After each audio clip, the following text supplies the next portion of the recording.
Oh.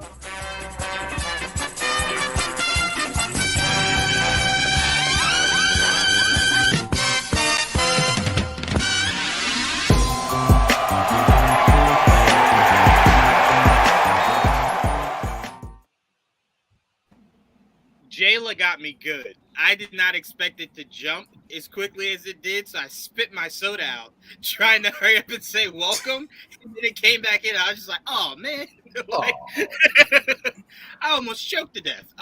But welcome, everybody, to an all-new episode of GVN Sports. We are very excited. This is going to be a very fun episode. I cannot wait to break down all these topics. But before I do, let me introduce our panel, starting off with Joel. What's up, Joel? What's up, guys?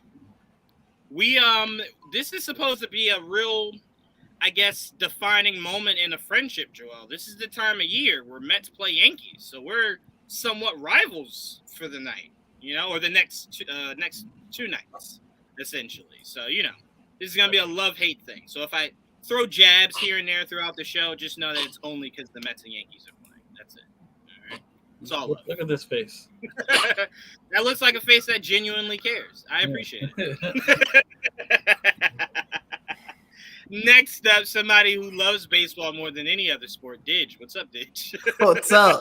Apparently the Brewers are playing tonight, and I had to ask, who are they playing?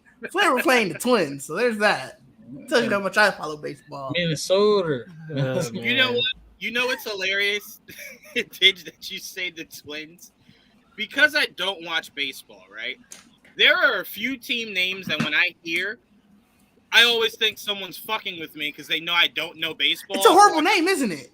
I won't know if they're making it up or not, right? Like it's it just such a sounds bad like name. Making it up, yeah. So whenever I hear the Twins, I'm just like, oh, haha. What is your mascot? Two people? It's such a bad. Scarlet Witch and Quicksilver should be the mascots. That's right? They should be the mascots. Well, look, it's the Twin Cities. That's the name. That's the nickname. I get it, but it's still such a horrible name. I'll say this, Didge. As far as a mascot, it's no dumber than a team being called the Suns and your mascot's a gorilla. Like, what fucking parallel is that? Like, when I see that, what about that is supposed to go, Sun? How is it Raisin Bran can do it, but the Suns are just like, I don't know how to make Did you want a giant sun around the It made more sense than a gorilla. That's fair. I guess they figure gorillas in Africa, it's always hot in Africa, it's a lot of sun in Africa. What the hell? Hell no, I don't want that comparison made. What the hell? I don't know. That is the biggest reach I've ever seen. Reed Richards couldn't reach that far. That's all I got. I tell you what. If that is the marketing process of the Phoenix Suns, they deserve to completely no longer be an NBA. That's franchise. all I got. That's me being nice. So could you? That was nice. Oh could you picture that pitch meeting? Did somebody walks in the room and goes, "Hey, we know black people love basketball." Oh my god, I didn't go that far. That's how long you took it, man. Oh my god, I didn't think about that at all. Oh my god. All right, now I get it. Oh my god. Do you see now? Do you see where me and Mike are coming from? I didn't think about that part at all. Goodness gracious. Okay, somebody needs to clip this whole conversation and just make it its own video at this point. Apparently, Michael, we just learned is that we were always wondering, who was part of that pitch meeting with H&M? Didge. Didge was in that room and said, make the shirts. Oh, my God. Send them out. All right. Oh, my goodness. Next up is the newest member of the GVN family. Mike, what's going on, Mike? Hey, thanks for having me, as always. Camera difficulties today, so you're just going to see a silhouette, but it's going well. I'm just glad it's not the silhouette challenge, so we're okay. Gosh. That's not safe for work. Oh, man. Next up, the only person whose fandom is more confusing than mine. Prime, what's going on, Prime? How you doing? What's good, my people, man? How y'all doing, man? I always say, whenever someone goes, hey, you're Knicks, Mets, and Patriots, I'm like, I know someone who's the Cowboys and Knicks. Don't talk to me, okay? I got a cousin that's Braves, Pacers, and Giants. The fuck is that? Wait, what? Hey, well, look, Yeah, in my defense, like I was explaining to somebody, my podcast partner and I were on somebody else's podcast the other day, and I explained to him. I said, "Look," and he lives upstate, like he lives in New York, right? Mm-hmm. So I was like, "Look, man, I'm in Virginia, man. We don't have a real professional team, okay? Right. So we get a pass." I said, we're close to a couple of places, right? But you come to VA, you're going to find more people that's going to be all over the place, Right. But you're not able to find a Giants, Arizona Diamondbacks fan who loves the Minnesota Timberwolves. You just never know. You know what I'm saying? To be fair, it is criteria that if you live in Virginia, right, as soon as you, when you're of age, about 12, 13, they pull out this massive map of the U.S. They blindfold you, spin you around, and make you point. And wherever you point 3-4 times, those are your teams, right? That's what happens.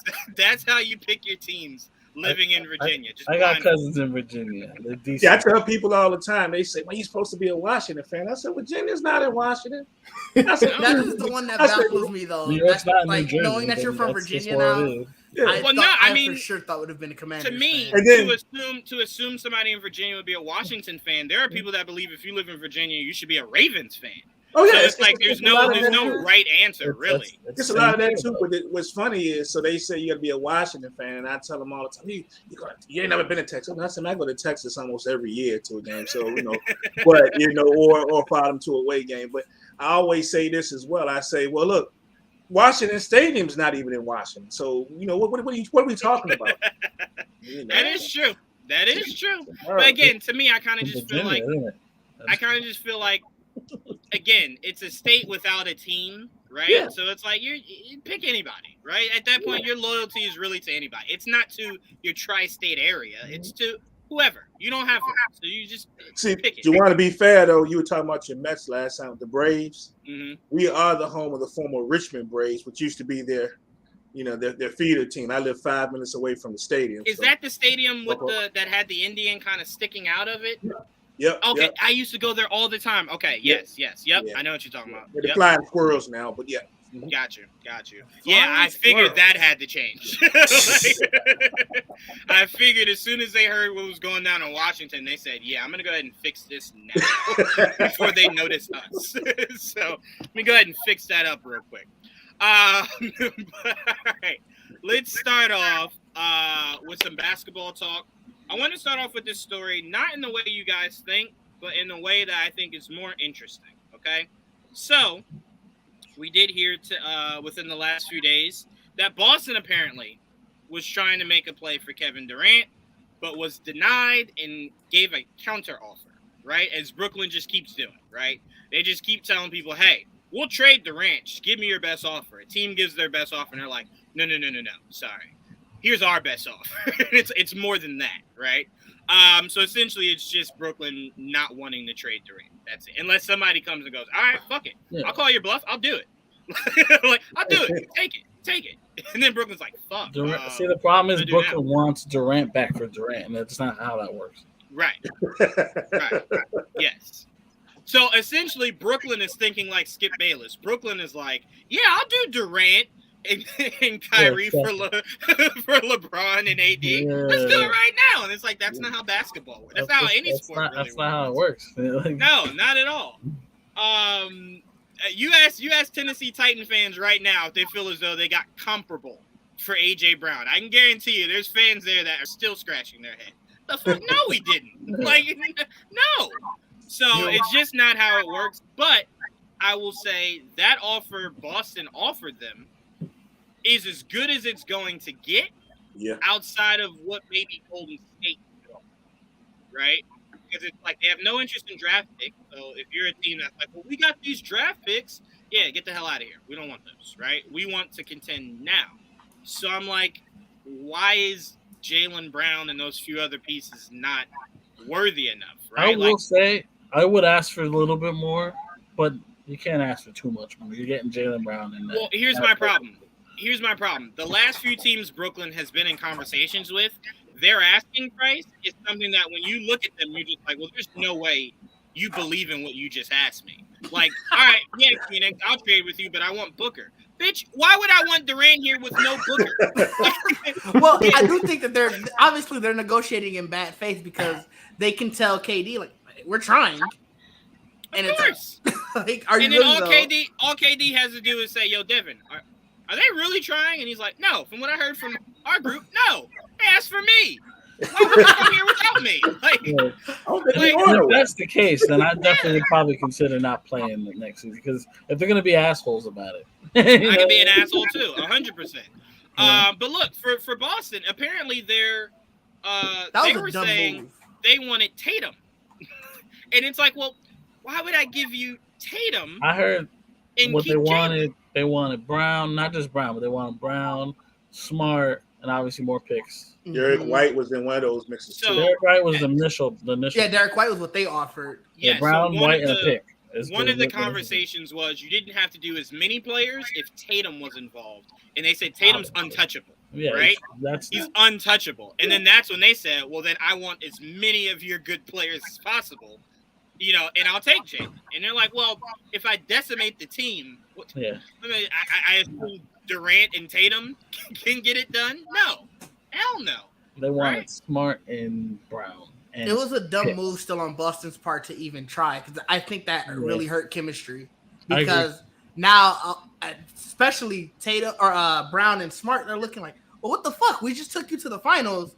The guy you claim is untouchable, regardless of what you want to say, the man didn't show up in the finals, but he's untouchable. But we are.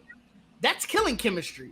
Yeah. Well, to be fair, if you're Boston, you're looking at Tatum, right, who made first team, right, who's been an all-star the last 3 years, and you're looking at Brown, who hasn't been an all-star for 3 years. So you're looking at him and you're going, well, I mean, yeah, I'm keeping Tatum. The fuck? Like, look at the resume here. I get albeit Brown did show up way more than Tatum in the finals. That is not an argument to have.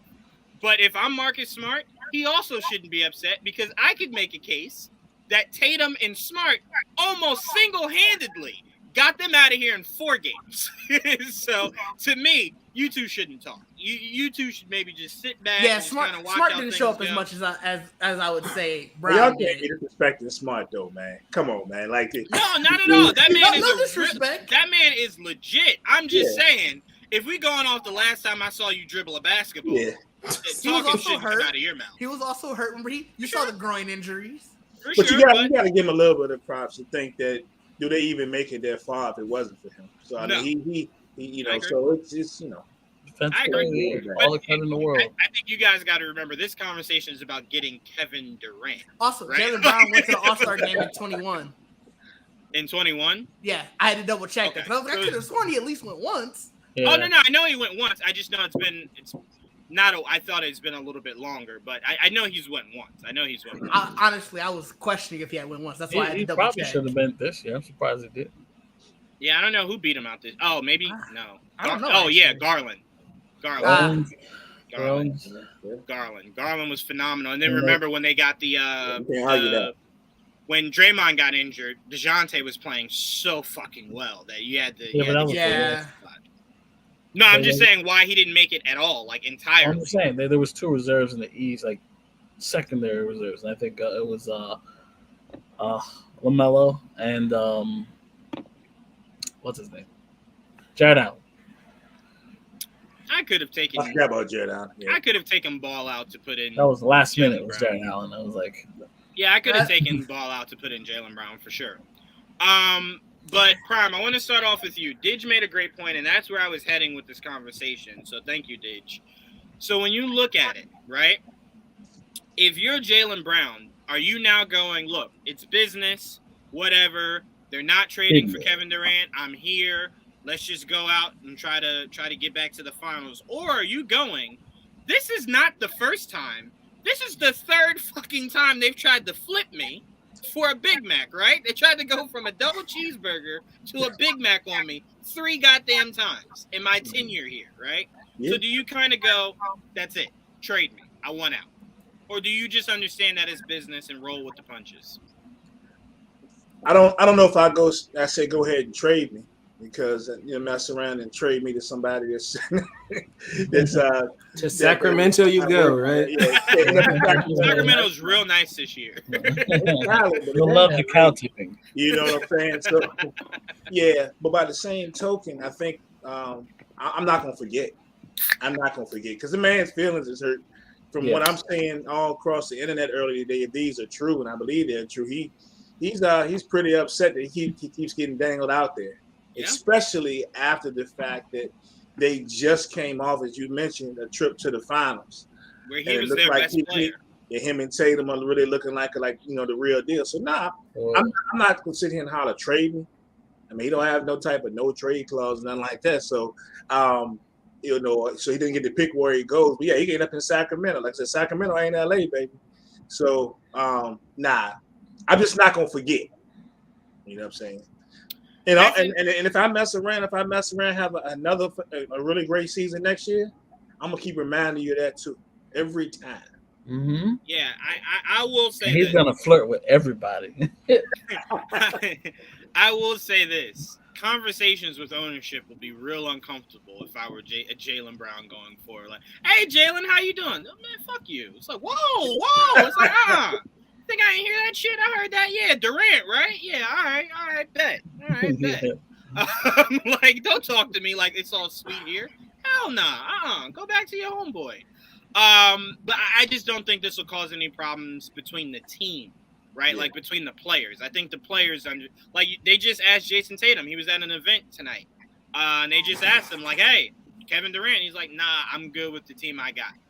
I'm good with my guys. I'm gonna run it back with my guys." Of course, he says that, but again, he should remember, you maybe don't get criticized as much as you did this past finals if Durant was your running mate. And smart. Think about smart too, because now.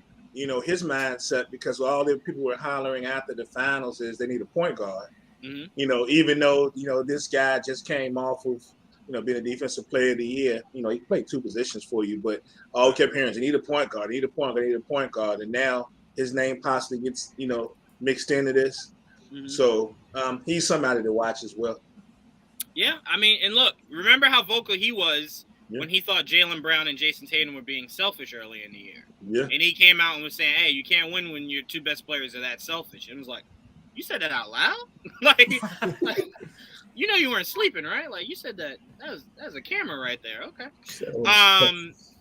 Right. So he very much seems like a player that might come out at any point and go, I hate y'all. It's like, you said that? I said that. But Didge, how much of this do you think will spill into next season? Because I think we can all agree this motherfucker ain't going to Boston, right? Like, no, yeah. So how much do you think this will spill into the season? I don't think. I think to what you were saying, I don't know if it's gonna be a player thing. Like I think Jason Tatum is saying the right things. Saying like, no, I want my guys. I don't. He's not even trying to flirt with the idea of getting KD. I think where it comes into be an issue is, like you said, the talks with management. And, like, I think Brown is I think he has 2 years left on his current deal. No, I thought he just got a new deal not too long ago. I thought that was smart. I thought he was up, not this year, but at the end of next year. I thought he only had 2 years left. I may be confused, but I thought the big thing was they got their two best players locked up for the future. That's what I'll look as well. I'll look that up. Tatum was to like 26. Yeah, Tatum's for a couple of years, and I thought it was smart. But Smart's free agent in 24. Right. Okay. You want to look at their contract? Is that what you want to look at? Yeah. Do me a favor. Double check Jaylen Brown's contract. Yeah, I believe he's at 24. I believe.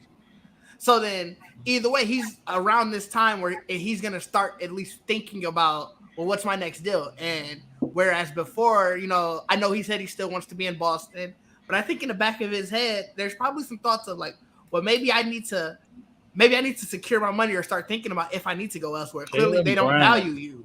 Only has 2 years left. Yeah. Okay. So whereas before it might have been a very team favorable deal, maybe not now. Maybe he's looking like, well, no, you don't value me. I'm going to show you what my value is. You're going to pay me then. Right. I will say, if I'm Jaylen Brown, I'm looking at a player like Brandon Ingram, right? Brandon Ingram, who never made any fuss about being traded, never made any fuss while in LA, but he showed you what he could do when he didn't have to share the screen with LeBron, right? He showed you he could be that guy. And if I'm Jaylen Brown, I'm going, you know what? Maybe this is my sign that not only is this organization not where I want to be going forward, but maybe I don't want to be alongside somebody that an organization views as untouchable, but the guy that was the best player in the finals, not in the regular season, in the finals. They're just like, well, that's fucking cannon fodder. Yeah, he can go. Yeah, fuck it. You want him? Like, here's a few more pieces. Take him. I'll get Kevin Durant. So to me, if I'm Jaylen Brown, I think I might have that Brandon Ingram mindset to where it's like, you know what? I want my own thing. Now, again, that didn't last long for Brandon once Zion got drafted. But again, we are not arguing, right? Who probably is more impactful on that team. I think you can make an argument that it's Brandon Ingram. But again, yeah, I was gonna say as right now, yes, that is true. I mean, that is true. Yeah, easy call. Yeah, that's true. Mike, how are you looking at this? If you're Jaylen Brown, are you feeling disrespected, or are you just taking this as business? So it's Kevin Durant, and I feel like everybody's adults here. We all know, like, you know, Kevin Durant is better than you if you're Jaylen Brown. You understand that. But the issue goes back to what you guys were saying earlier, right? This isn't the first time this has happened. Right.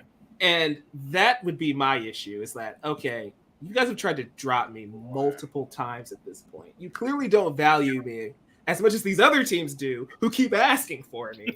So I'd play the contract out, sign somewhere else. I don't know if I demand a trade because, like we said earlier, I don't want to get banished to Sacramento. You know, that's where dreams go to die at this point. So, damn Sacramento. I mean, but also really quickly, Mike, remember some of the power that these players have even without a no trade clause, right? He only has 2 years left. So if you trade me to Sacramento, all I'm going to do is tell Sacramento, hey, no problem. I'll come there, play out the 2 years. Just know I'm gone. There's nothing you could do that would keep me. I'm fucking gone, right? And then Sacramento might go, well, wait, I don't want to lose him for nothing. Like, hold on now. Like, do I even risk giving up all that to get him, knowing that I maybe can't flip him when I receive him because people know he doesn't want to be here? You know what I'm saying? So that's what I'm saying. Some of these players have a slight bit of power even without a no trade clause.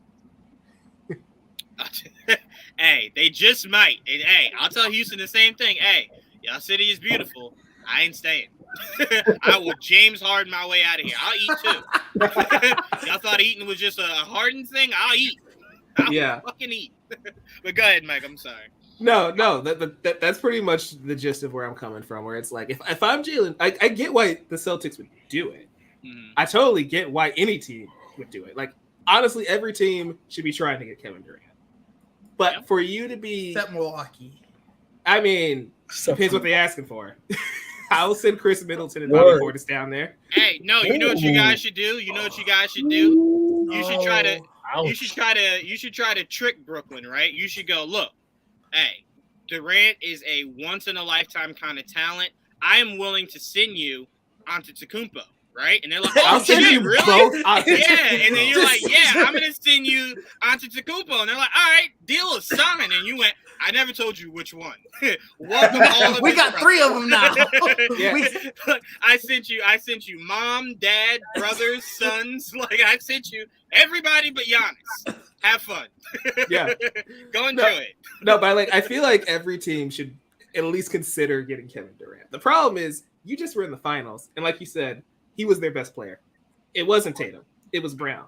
And so for this to get out, like if they pulled the tray off, good on them. But since they didn't and the word got out, I'd be pissed. Yeah. Yep. And look, I mean, Joel, as I pass it to you, Prime isn't wrong. You're in a really crazy situation if you're Jaylen, because you could ask for that trade and get sent to Siberia, right? You know what I'm saying? But it's also like,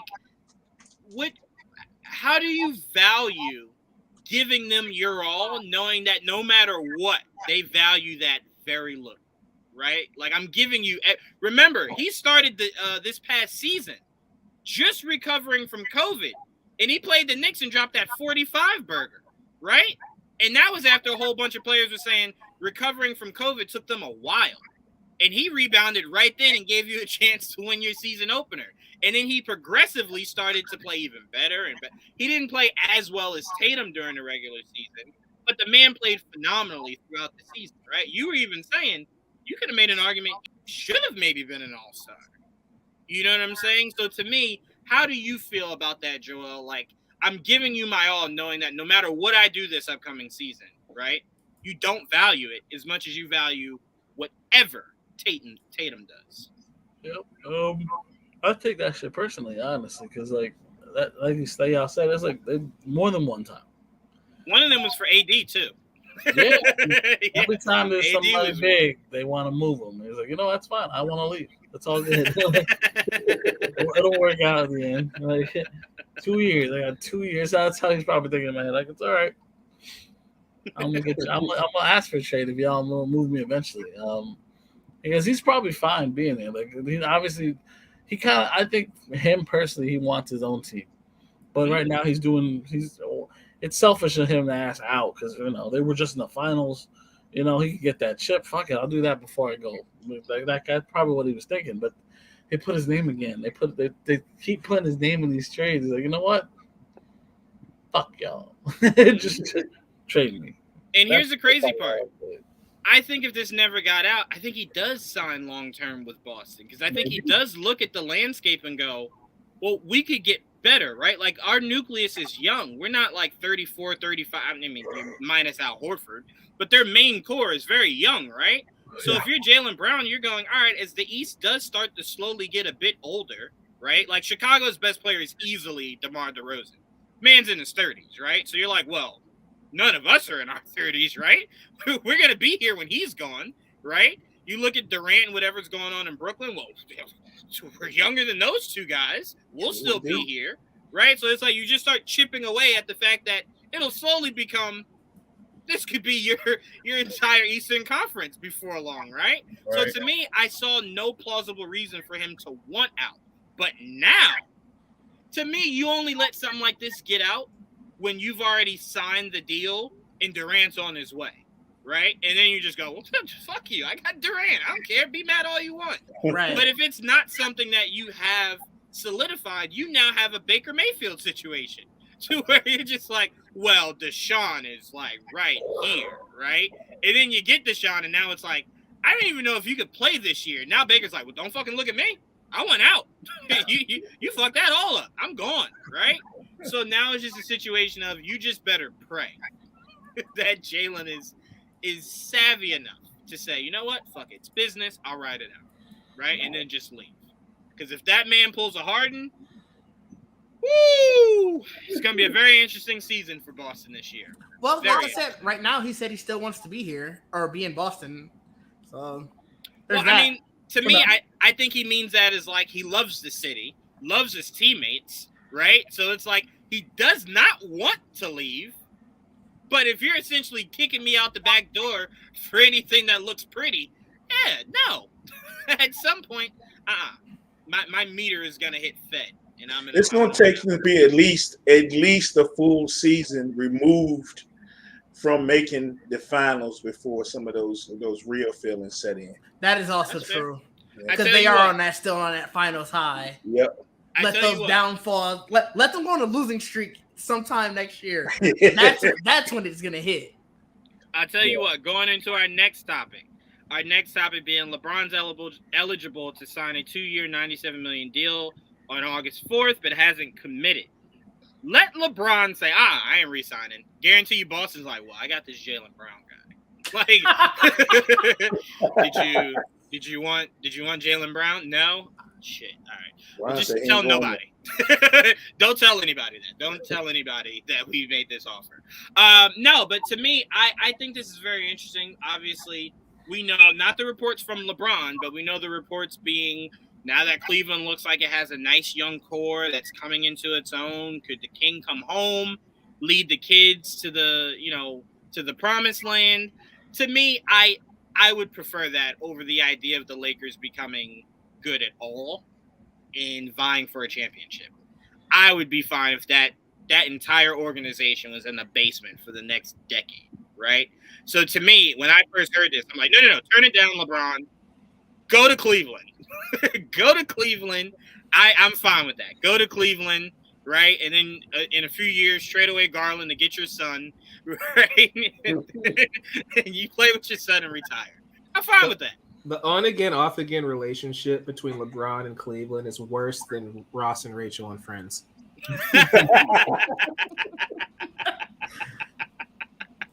I love that analogy because it very much is just like, I hate you. And it's just like, but I might come back with you. It's like, well, which one? It's I don't know.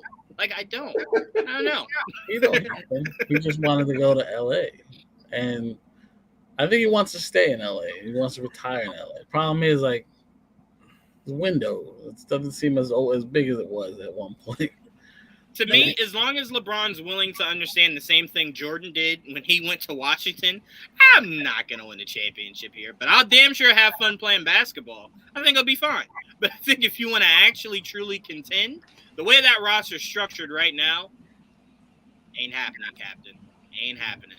And if he goes to Cleveland, he goes and signs over there. And I don't know how much room they have, but they'll make room. They'll make room. I was going to say, they'll make all the room for LeBron. And here's the funnier part, because you know the first thing somebody's going to say, well, why would you do that if you're Cleveland? Because you'd have to decimate your team to get LeBron.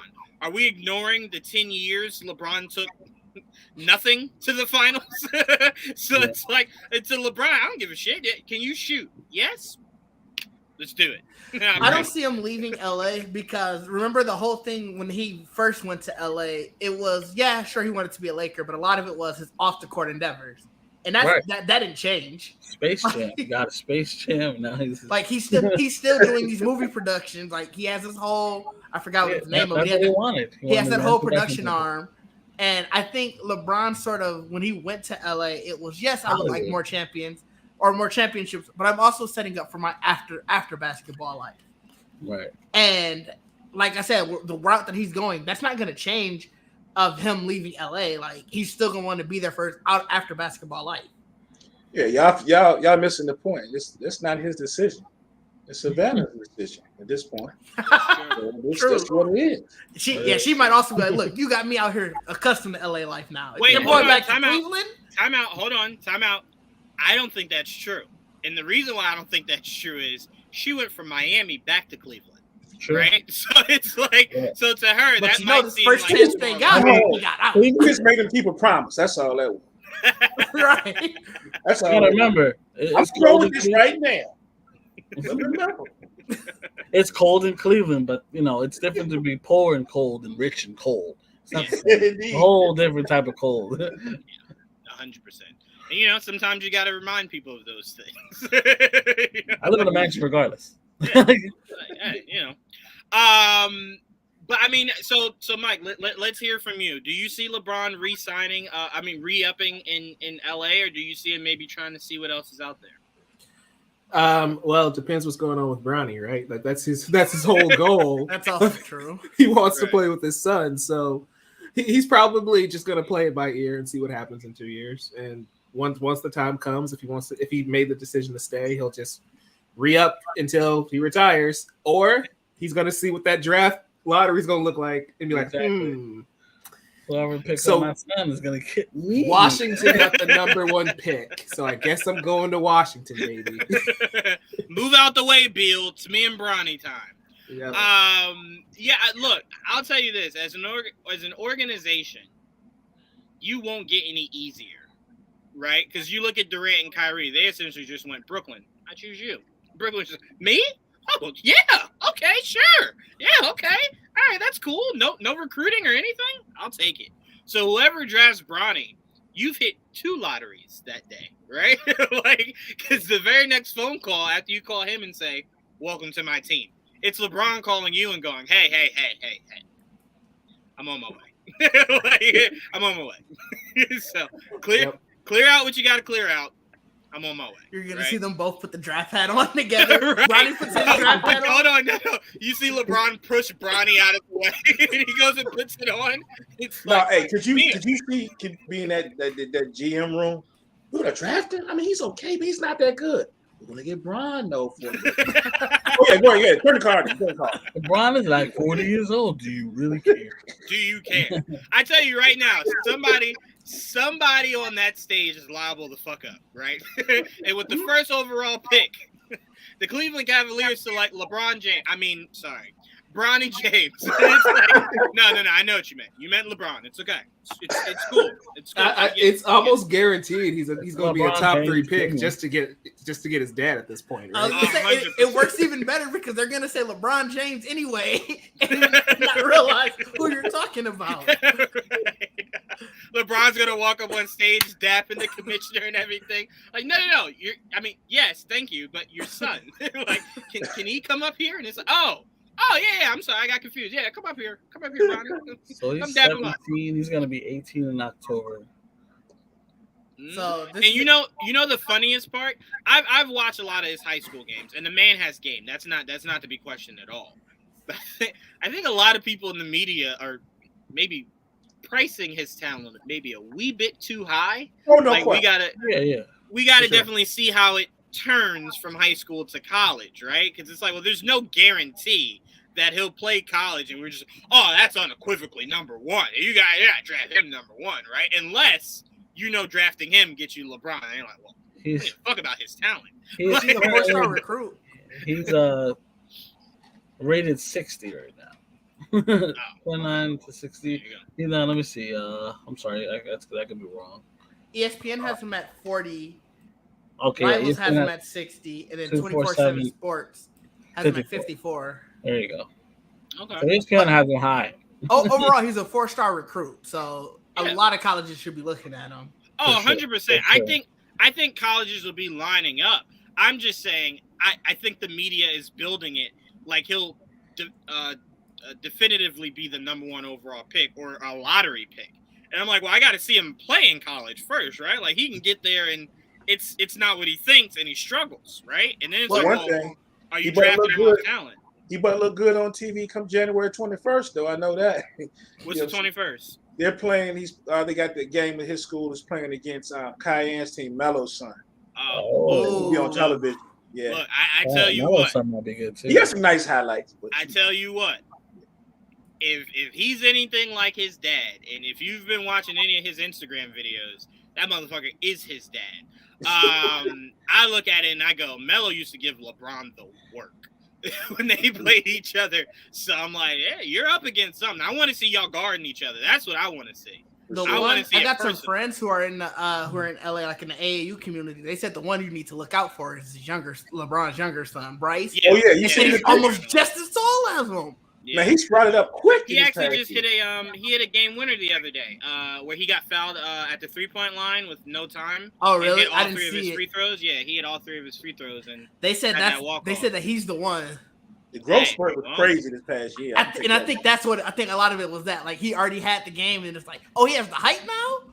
Oh, okay. Damn, I tell you what, if I'm Bronny Jr., I might be trying to beat him up or something, because like 3 years ago, the conversation was Bronny, right? And then you look at Bryce and you're like, oh, that kid's definitely gonna be like a video programmer or some shit like that. All of a sudden, you're just like the second best basketball player in the family. Space Jam? Hey, that's what he looked like. That's what I thought LeBron made that movie about. Was Bryce. That's what I thought he based it off. I'm like, yeah, that makes perfect sense. Yeah, that ain't Bronny. And then, like, you hear, you're like, whoa, he might be better than Bronny? What the fuck happened? Like, did Bronny take days off? Did he get blipped? Like, what the fuck happened here? Like, where's this gap at you guys are speaking of? But when you see the highlights, he can fucking ball. There's no question about it. He can ball. I just saw the picture of LeBron had him dunking. You go on Instagram, so you go to the next one. It's LeBron in high school. Mm-hmm. It looks the same. Yep. Oof. God bless. Can you picture the franchise that misses out on Bronny and they go, oh, I'm fine with that, Bryce. That's what I was waiting for. Damn about Bronny. What? And then LeBron goes, Can I maybe swing back around and play with that one? Like maybe I want to play with that one. Maybe I made the wrong decision here. He's gonna force all 3 on the same team. It's gonna be just all 3 of them. Like the Tentacum Bros. You see it? Tentacum Bucks coming soon. Ownership. That's when you know you got too much power. We saw that as Knicks fans where we went, I'm sorry, J.R. Smith's brother wants to do what? Play for who? And that was a requirement to re-sign JR, and you accepted it. Okay. All right. I remember seeing Chris Smith once going, yeah, you definitely got here because of your brother. That's for damn sure. Oof, goodness gracious. I remember when I first heard that. I'm like what? No. I didn't even know J.R. Smith had a brother that played in the NBA. Yeah, because I thought when I first heard the report, I thought they were saying his brother has like front row seats forever. And I'm like, that makes perfect sense. They're like, no. He won't get as close. I mean, I'm sorry. He gets even closer than that. He is on the bench. And I'm like, on the bench to what? Water? What the fuck is he about to be doing here? And I'm like, oh, JR said you needed to do that to bring him back? I would have let his ass walk. I would have let his ass walk. I did not know this at all. Goddamn Chris Smith here. You must be on your goddamn mind. I think I want to talk to this motherfucker here. Hell no. All right, let's move on. That really bothered me. I'm sorry. That was one of those things that took a minute to get through when I first saw it. I didn't even know that was a thing, so we're learning today. Yeah, look. That's what I'm saying. I didn't know he had him. Joel, what do we keep trying to tell Mike and Didge? We go through shit as Knicks fans that they just don't be understanding, okay? All right? You can make a case that all those Antetokounmpos is better than Chris Smith, okay? You can make that argument. We had one of them Antetokounmpos. We did. If we had known that would have got us the rest of them, we would have kept his ass. Because we knew that's all we had to do. That was step one, and then we realized he was never leaving. Yeah. Cut him. Yeah, we were just like, you got to go. Sorry. You're an infinity stone we don't need. You can go. You can go. All right, let's move on. All right, so this one, as you guys know, is very personal to me. Donovan watch.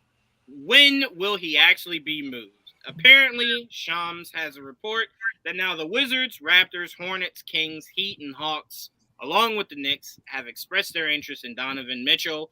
And as I said before, that was my fear. My fear was the longer it went, the more people would go, well, I'll figure some shit out. Right? I'll move pieces, move this here, move that there, and I'll see if I can throw my hat. That's all I say. Look, hey, you playing a very dangerous-ass game of chicken. No, it's the only way to get them to move right now, because they know they have no competition. So if someone actually steps up and has a better deal than us, it'll force us to make a better deal. That'll scare me, because if someone tries to do better than us, what does that mean? We got to give up all 8 picks? If someone's willing to give up 8 picks, which doesn't seem like anybody in the league wants to do. Look, I'm just saying, look, this is just one of those things that I wish I could go back in time and never hear about. Right? Because it's just like, I know how this league works, man. Any of these other teams put together an offer? Like, do we hear anything of what they're? No, we didn't hear that they put together an offer. We have no idea. We know the one that we think Miami could do. But I don't even know if they formally have handed that to Utah. Miami doing nothing. It says that the Hornets can only pretty much offer 3 first-round picks because coincidentally the Knicks own one of them. So, let's see what else do they got. So the Hornets are probably out, even though they're a team with interest. They only can offer up to 3 picks, so they're probably out. Okay. And actually, shout out to them. They're apparently they're looking to bring back not only IT but Kemba Walker. Maybe not both. One of the two. Well, I mean, oh yeah, no. I you know what my problem is? I keep forgetting that technically Ball is their point guard. Yeah. Yeah, I keep forgetting that. I keep forgetting. The motherfucker's so tall. He's just like small forward. Yeah. No, point guard. It's like, shit, what? Terry Rozier is the shooting guard. And he's like but I do believe Terry is a name that they'll probably try to move on from. Try to see what they can get from right now. That's good. But what were you saying, Didge? So Hornets right now doesn't seem possible. Yeah, the Raptors. The money works for the Raptors apparently. I can see that. But I can also see Utah going, well, if we were asking for the Knicks' best young players, you know what you got to start with if we're trading Donovan there. Yeah, that young gun, that's stud. They won't trade him to Brooklyn for Durant. So they ain't definitely moving him for fucking Donovan Mitchell, right? It's interesting because basically the Raptors, they're trying not to get rid of a lot of people. Yeah. They might be out too. Yeah. They're a team full of forwards. I think the Raptors are throwing. Which is why they need a guard, though, right? Yeah, absolutely. But they don't like guards. They just signed another forward today, actually. Yeah. That's fair. You know what's funny, dude? Somebody said this today, and I could not stop laughing for like an hour. They were just like, if you're Utah, the reason why you should get this done with somebody relatively soon is the worst thing to happen to you if you're Utah is if Donovan just one day says, you know what? I don't want to be here. Your leverage is dead. The best thing they have is that he hasn't said anything. He has not said he wanted to leave, right? So ultimately, you could start this. You shouldn't, but you can start the season with him on your roster and just go about business as regularly scheduled, right? True. But if he asks out, now you then look at it and you're like, well, if the Knicks go from 6 to 4, I might have to pull the fucking trigger on that 4, right? I'm not going to get any better than that, you know? So if you're Utah, this is a dangerous game you playing. It is. They're thinking that the Raptors would offer Van Vliet. I don't know how to pronounce this guy. Me. Only point guard they have. I don't know. I don't know how to pronounce this guy's name. Great attempt, man. Meow. That's meow. I'm gonna put the last name in the private chat, and then you guys give me your best chance at pronouncing that name. Mikhaliuk. Yeah, thank you. It's Steve Mikhaliuk. All right, yeah. He was on the Lakers. He was. So they're thinking him, Young, and Van Vliet, and then 3 picks. And no, not at all. At least they're thinking that that'll be enough for them because Van Vliet at least is a more higher caliber player. They don't want to win. Well, Utah already has a lot of picks. That's the other thing. They want more. They want young players. Because like with the Hornets, their thing was they don't really have a lot of players to give up because you're not giving up ball. So it's like, and that's where it starts. So like you don't have a lot. Junior, maybe. I don't know. Yeah, maybe. Well, I did see somebody put out a proposal for Donovan Mitchell, and this roster, this package sounds, add maybe 1 or 2 more picks, but this sounds perfect because this is a group of players that doesn't necessarily equate to winning. So if you're Utah, from the Knicks. So if you're Utah, you get this this group of players and picks back, and it doesn't guarantee that you'll fare any better than anything else. So it's Fournier, Grimes, Reddish, 2023 first round, 2025, 2027, and 2029. All the first round picks. All those are first round picks. Just for Donovan. Yeah, they're gonna want swaps too on top of that, but that's not bad. Just player wise, bad, I'll give you the swaps for that because that means I get to keep Quickly and Toppin. You can have the swaps. That's not even to be argued. Because again, a lot of my future is still right there on the roster, right? So it's like, well, you can have a swap, man. Take the swaps, So again, if Donovan just randomly, because he's at the Subway Series right now, if he leaves that game a little buzz, man, fuck Utah. All right, we in business. Fournier, pack your shit. We making this deal. The real player. If it was that simple, it would have been done. Right? No. I'm saying if Donovan ever speaks out against wanting to come back to Utah, that's where it definitely goes. Even then, he can make him. I mean, they don't want to They don't want him on the roster by the. They don't again, think the Wizards have enough picks either.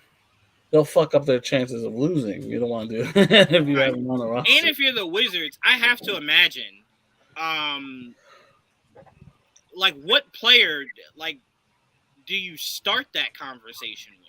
That's the other thing. That's the issue is. For which one? So the assumption is that the Jazz want at least 3 picks and a swap. Where does he fit? You have a Beal and they take up the same space to me. I guess they're figuring CJ and Dame almost made it to the finals. Right. I guess. I don't know. I guess that's what they're thinking. But Dame at least is playing your point guard. I don't remember the last time Donovan can play point guard and so can Beal, but that's not what they do. I assumed they were thinking we're going to put Beal at point. I don't know how well that's going to work out. But like I said, regardless, it doesn't seem like they have the picks. And the assumption, I was just reading more into, obviously, Shams, his was just a tweet, so they asked him about it. Their assumption is that Utah is going to want 3 picks plus a swap on top of whatever else you're offering. And Washington just doesn't have enough picks for that. No. Yeah. That's what I mean. This is all bullshit. Well, Mike, you've been the quietest, so I'll go to you. Where do you see Donovan come October 21st, right, or 28th, whenever the season starts? So you guys are very familiar with this tactic. This happens to my Green Bay Packers all the time, where you want to get a player, but all of a sudden reports come out. The Packers want to get Julio Jones, right? That's the report all the time. And every time it happens, it's just like, cool, this is all for leverage. You're trying to get something bigger from someone else or more money from somewhere else. And that, again, happened with Julio Jones, and that's what's happening with the Knicks and Donovan Mitchell. All of a sudden, 5 teams pop up out of nowhere. Yeah. And it's like, I feel like he's going to end up on the Knicks anyway, but it feels like this happened because they're raising their asking price. And it's basically, like you guys said at the top, a game of chicken. Can they get another pick or another player out of New York to get this deal done? Absolutely. Yeah. And That's again, all it is. I think by the time, obviously, summer camp or not summer camp? Yeah, I don't know why. Training camp? Training camp is what I meant. Thank you. Yeah, I'm like, nah, he's a summer camp. Come have fun, right? We got summer games. league. Everything. I mixed the two. Yeah. By the time that comes around, this should be done, right? This should be done, or just no longer a story, right? Because at that point, it's just like, well, the more time you give other teams, they can't just magically produce picks, right? Yeah, they're not going to gain draft picks out of draft capital anywhere. I know. I heard a lot of people talking about Miami trying to get involved with OKC and make it a 3-team trade and try to give something to OKC to leverage like a few of those picks to send back to Utah. But then if you're OKC, you're going, why am I helping you? And I'm not getting Donovan back. Like I want to help you get Donovan. And you tell me what, the best I get is Duncan Robinson? Yeah, fuck out of here. No, thank you. Your best leverage is Tyler Hero. Is he worth 2 first-round picks? But then if you're OKC, you're going, well, Tyler Hero has to go to Utah, right? You'd assume Utah wants Hero. So then what do I get? There's the same problem with RJ. He's about to get paid. Oh, that is right. Indeed. Oh, maybe OKC might look at that and go, well. But if you're OKC, what confuses me about them is when are you going to actually formulate? It's like with the Sixers. Again. It's like the Sixers. It just seemed like they were just like, nope, tank picks, tank draft picks, tank, and then all of a sudden they were just like. Maybe next year. And you were like, oh, okay, good. It amounted to something, right? Like the Nerlens was all worth it, right? All those guys were worth it because you got Ben and Embiid, right? And you're winning. So if you're OKC, at what point do you put all this together? I think this year would be the best, but I think they might try one more year. They're gonna probably go for Yamba, whatever his name is. But that's who they're saying Utah wants to go after. Yeah, everybody wants that. Everybody wants to go after. Yeah. Utah might be looking over at Jordan Clarkson like, hey, you might have to go next too. Oh no, he's gone too. They're all gone. All gone. Once Donovan's gone, the rest of them will follow. It makes sense as to why they want a full starting 5 from the Knicks. Like that now makes all the sense in the world. They're like, no, I need a starting 5 to replace this. They can get players from other people too, though. Mike Conley got to give up still. Bojan. Yeah, send Mike Conley to LA. Send him to LA. Let LeBron have it. Let LeBron have it. Hey, I'll take Russ back. And then ship his ass. Ship his ass with a first-round pick. All these picks I just got. Get his ass out of here.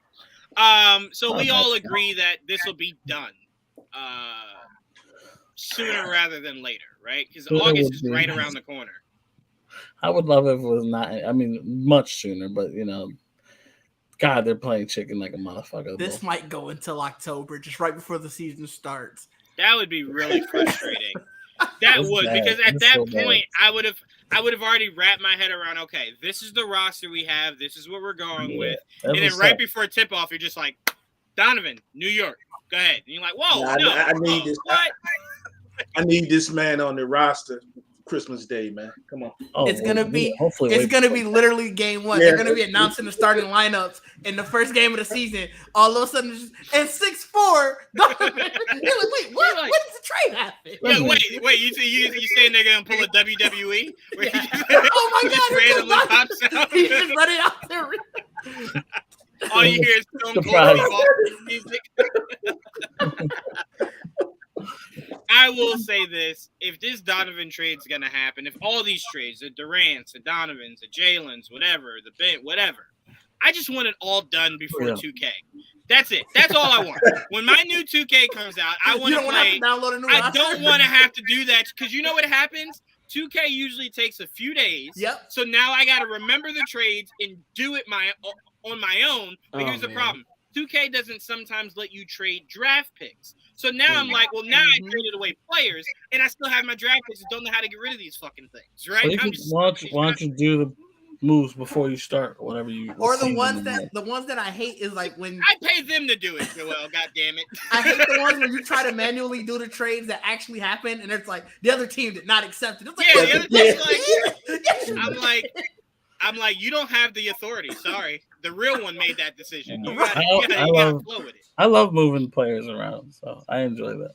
Oh, manual override. Because I hate having to go to Google, type in the player's name, see where he went because I don't remember. Because there's always that one player that no one's ever heard of before that was part of the trade deal. That you got to remember. And it's like, I don't know you. Well, the worst is when you can't fit everyone in there, so you have to take someone off. But you don't want to take off someone that actually belongs there. So right, yeah.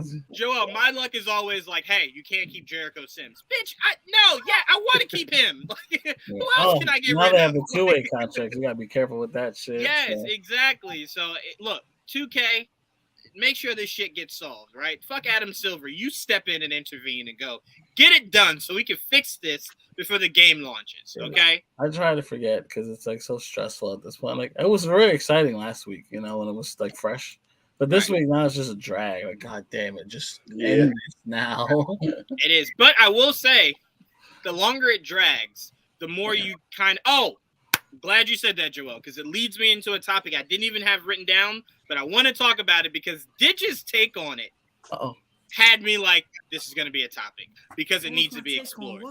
Your take on when the entire media circuit shitted on the Knicks for not allowing the media into Jalen Brunson's. It's ridiculous. It did sounded very much like Malika and Kendrick Perkins is what he sounded like. So, Didge, I'll let you kick it off, and then we'll just respond to you. But what was your take on the Knicks not allowing the media in to talk to Jalen? It's just insane to announce a player and they'd be like, oh, yeah, we're not going to have anybody. We're just going to announce it for no one. And I get it. I mean, there's always going to be questions that you don't want asked when you're doing any type of press thing. You just got to continuously go next statement.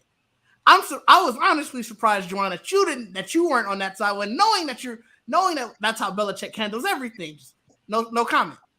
We're here to talk about this. No comment. We're here to talk about this. You're absolutely right. But the difference in that is that to me the moment is supposed to just be about Jalen, but we know the media has no interest in talking about Jalen. They only have interest in figuring out Donovan. And that's why you sort of push it. If I'm Jalen, I'm sorry. If I'm the Knicks, I don't want to put Jalen through not getting any actual credible questions about signing here and more about next question. So you just wasted a media circuit of saying next question because they don't care about you. They want to know, are you going to go get Donovan to pair with you? I feel like that's all I'm saying. I just don't want to put you tell like one or two people next question, I'm good with. Someone's there to honestly care. You'll get 2 or 3. You'll get when they hand the kids the microphone and they're like, how do you feel about being a Knick, Mr. Brunson? And he's like, great, thank you for caring. I feel awesome. Right? And then you get the adult, Donovan Mitchell, where is he? And you're like, well, see, this is what I'm talking about, right? This is why I don't know why did the media sound like that? It's in Gotham. It's in Gotham. That's why he's asking. It's in Gotham. Where's Donovan Mitchell? Where is he? But I mean, to me, I think when you're Bill, right? When they're asking you as Bill, they're not asking the newest player about it. They're asking Bill. And if you're Bill, you're like, I've been telling you guys to go fuck yourself since the day I became a head coach. That's different than a player who's coming home, who just wants to make this about coming home. Because look, when Malik and them were shitting on the Knicks, what was her statement? I can't believe you didn't at least allow them to ask some questions about that. Why would I let them ask any questions about Donovan? That was done on their part. That was done on their part. I don't. Like, That's why. That's what threw me off when you said I sounded just like them, because it's like, no, tell them no. We're not answering those questions. But you do say I do think it's weird to me to have an announcement, a player announcement, to be like, yeah, it's just for us. Yeah, it is. It's for us. It's for the fans. It is. It is. And you know what? You know, it's even funnier. I love how now the media is like, you know what? It's not fair we didn't get to talk about Jalen. But here's the funny thing, media. When you did get a chance to talk about Jalen, you know what you said? I don't understand how the fuck he moves a needle. You can't win with Jalen Brunson. He doesn't make you a championship all that money. team. You overpaid for him. Yeah, you say all that negative shit, and then you're just like, yeah, and then it's like, well, why can't I say this to your face? Yeah, well, right. Why would I want you to? Like, why would I want to experience any of that? Right? Nobody in the media said, you know what? This is a great first. You think they paid you too much, Jim? Right. Like, to me, you know what? I would have agreed with you if I heard somewhere in a national media market, right? Or national media, sorry. Somebody that came out and said, you know what? This is a good start to building the future for the Knicks. I understand it's not a home run. It's not the sexiest name, but it's a starting point. Nobody said that. Everybody jumped to, wait, that's not going to win you a championship. I don't think anyone said that, though. I don't think anyone thought when we signed Brunson, it was the equivalent of landing Kevin Durant. Yeah, and that's how the media took it, right? Yeah, so that's why us as Knicks fans, we're like, well, why would we want to put that negative media in front of a kid who's just trying to appreciate coming home? That's it. You know? Now, I'm with you if he plays his first game and you go, no media. No media can talk to him. That's different. But in his, like, just coming home, he just wants to make this is great, right? I want to soak this in. I don't want to talk about Donovan or any other shit. That's different than playing in a game and then saying, no, I don't want to talk to nobody. That's all I'm saying. So to me, if the media wants more availability, guess what? Stop just randomly shitting on us for no reason. Start there. Right? And then we'll open the doors. At least I'll start caring then, maybe. Yeah, like, goodness gracious. I'm watching the media get all up in arms about not being invited to the club. You just spent all day saying my club was shitty. Aren't they used to it by now? Shit. Wait for the media day. That's when you're allowed in. There you go. There you go. You know what? Hopefully we'd have Donovan by then, and you can ask all the Donovan questions you want. There you go. There you go. Yeah, right. That's all they don't care, man. People seem to forget. Didn't they get fined for the RJ when the RJ Barrett's press conference? They didn't like certain media outlets and that thing, like the New York Daily, I think it was. They got fined back then for not inviting. Not everyone. Yeah. Everybody in there, but they don't give a damn, man. Yeah, but I will say this, Didge. My bigger issue, taking it off of the Knicks, my bigger issue is I don't think the media should be allowed. I think it should be at the team's discretion, right? Because sometimes you get when you just put a mic in front of people, you get Richard Sherman blocking Michael Crabtree's game-winning touchdown pass, right? So sometimes it's like, maybe give him a second before you throw a hot mic in front of this very passionate player, right? That's a whole other can of worms. 100%. You're not wrong. Yeah, I just think sometimes the media does not have to be given access to everything, right? And I think we sometimes give them too much, and then you just get really salacious shit happening from some of these interviews. And it's just like, I don't want to put my player through that. I'm sorry. I don't want to put him through it. Sorry. Not happening. You know? But I mean, again, sometimes, like I said, if you just treated these teams that you cover better, they'd let you in the doors every day. Or you know what? Not better, fair. If you treat them fair, that's all I'm asking. Just fair, right? When Sacramento made that trade for Sabonis and those guys, nobody came out and went, well, you're not going to the finals now. No, you just looked at it. It's just a lateral move. Sacramento gets a lot. They put up a stat about how no current players ever beat Sacramento in the playoffs, and it's like, well, we know why you put that up there because Sacramento. Sacramento has not been to the playoffs. Don't act like the Knicks are the only team that gets the flag. There's a coastal thing. So Sacramento in the West, New York in the East. There you go. I'll accept that. Yeah, I'll accept that for sure. I mean, it's better than not getting talked about. I mean, the Bucks don't get talked about. No, I would way rather you don't get talked about and got a championship out of it. I'd much rather love. And you know what happened? They acted like we didn't exist. I'll take it because guess what? That championship does. Can we just talk about how the Bucks were not eligible for any ESPYs at all? Because the year that they won was after the ESPYs, and then this year the Warriors were the champions. So that's what I'm saying. So like we legitimately got boxed out, forgot about it. It's oh yeah, that's fair because I would say I haven't seen a better performance in the finals. But it didn't qualify either time. Yeah, that is unfortunate. I'll give you that. That is really unfortunate because that did he put up a 45 or 50 piece 50. In the finals? He put a 50 to close out the finals. Now again, it's an SC. We got a championship. I don't care. Start the finals. He had a 2020 game 11 days after we thought his season was done. So trust me, I felt a little bit away about it. Yeah, you know? I mean maybe you should. A little bit. No, okay, I can agree with that. But again, you got a championship, so I don't care. Yeah, at the end of the day, it's just like, yeah, but we got rings. Oh, I didn't win an SP. Winning ring. Oh. Yeah, winning ring. I turned to the championship trophy and cried to it. Yeah. I'm like, you're out here winning rings, and you want me to feel sorry? You won rings. I look at the Larry O'Brien trophy and go, can you believe this? Right? Can you believe you don't have a baby SB right next to you? Like, Giannis's cabinet is one more award short. Whoop-de-doo. Right? Giannis will retire and go, I never got an SB. I don't know what's happening here. It's like, no.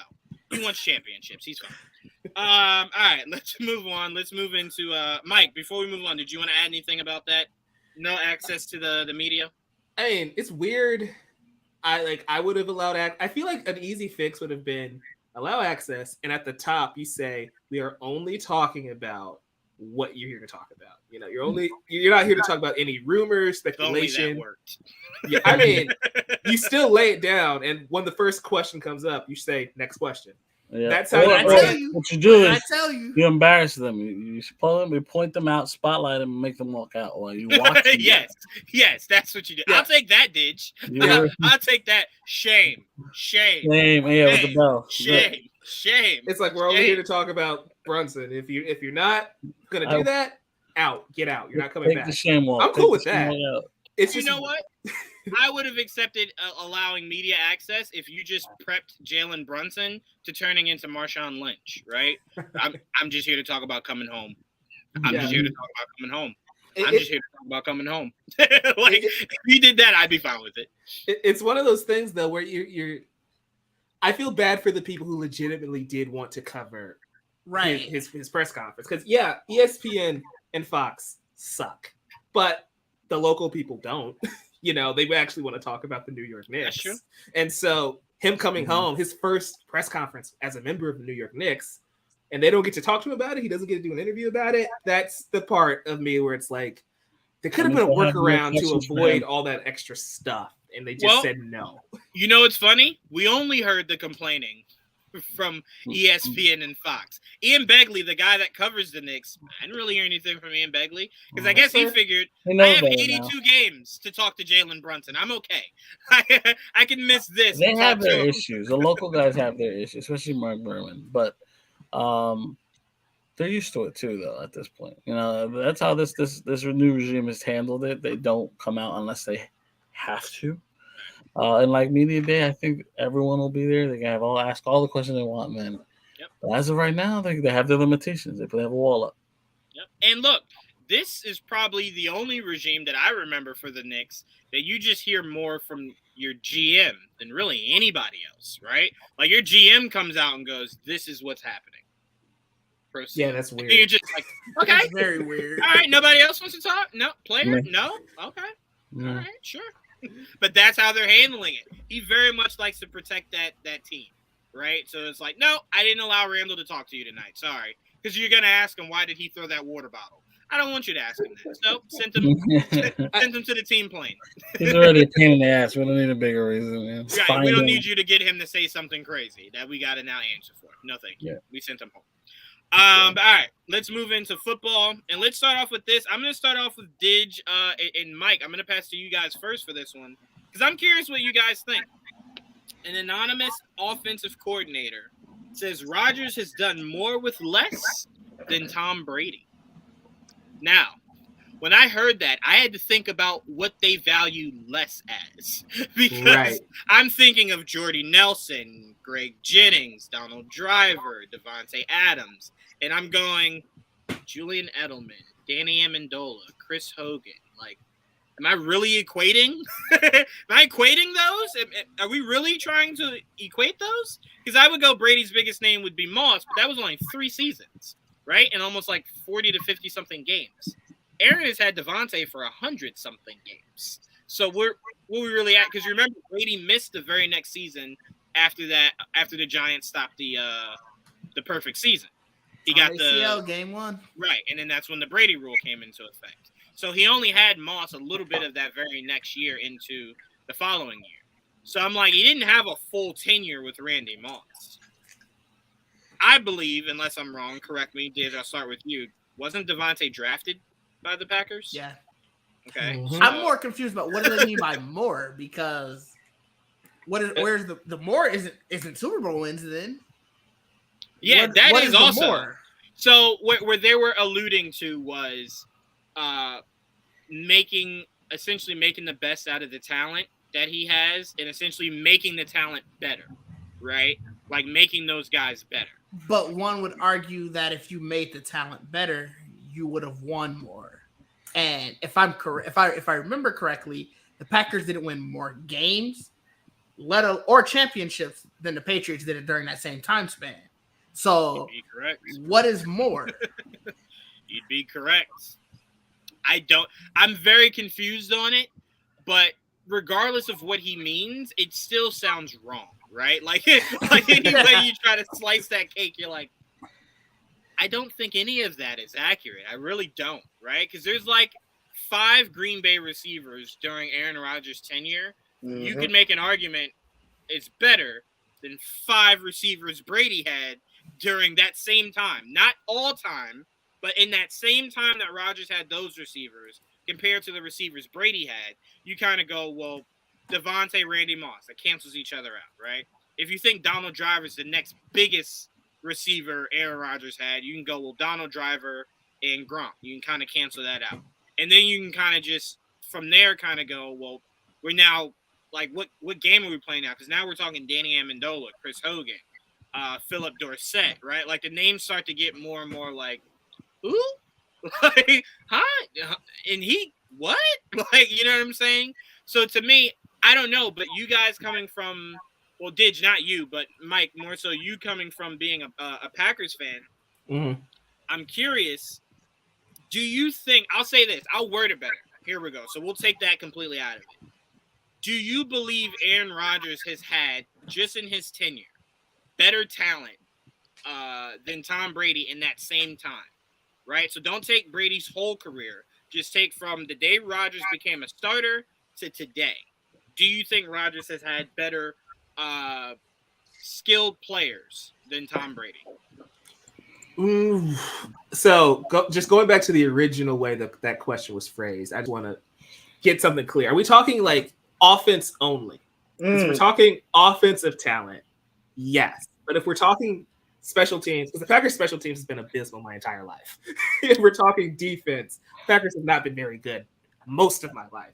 Well, except for that one Super Bowl Except run. for the one. That's why I said most, except for the one. Yeah, BJ Raji, Clay Matthews, what's his name? That was Charles Woodson. Like, that defense was legit, right? And then they got somehow hurt the next year. I was just about to say, somehow the very next year, they just were like, poof. Yeah. They blipped. So if we're talking about as a team, I feel like overall Tom Brady probably still had more talent on his roster.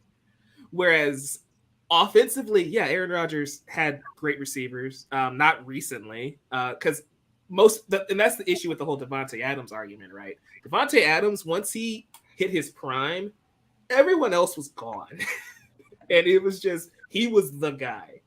But having Jordy Nelson, Greg Jennings, Jermichael Finley, that was a great core group of receivers and a tight end. But the Packers never really had a proper running back.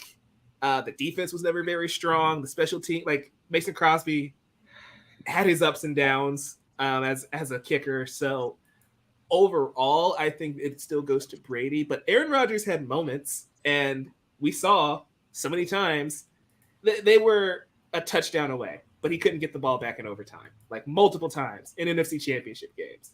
And that's a defensive issue, not necessarily the offense failing to produce.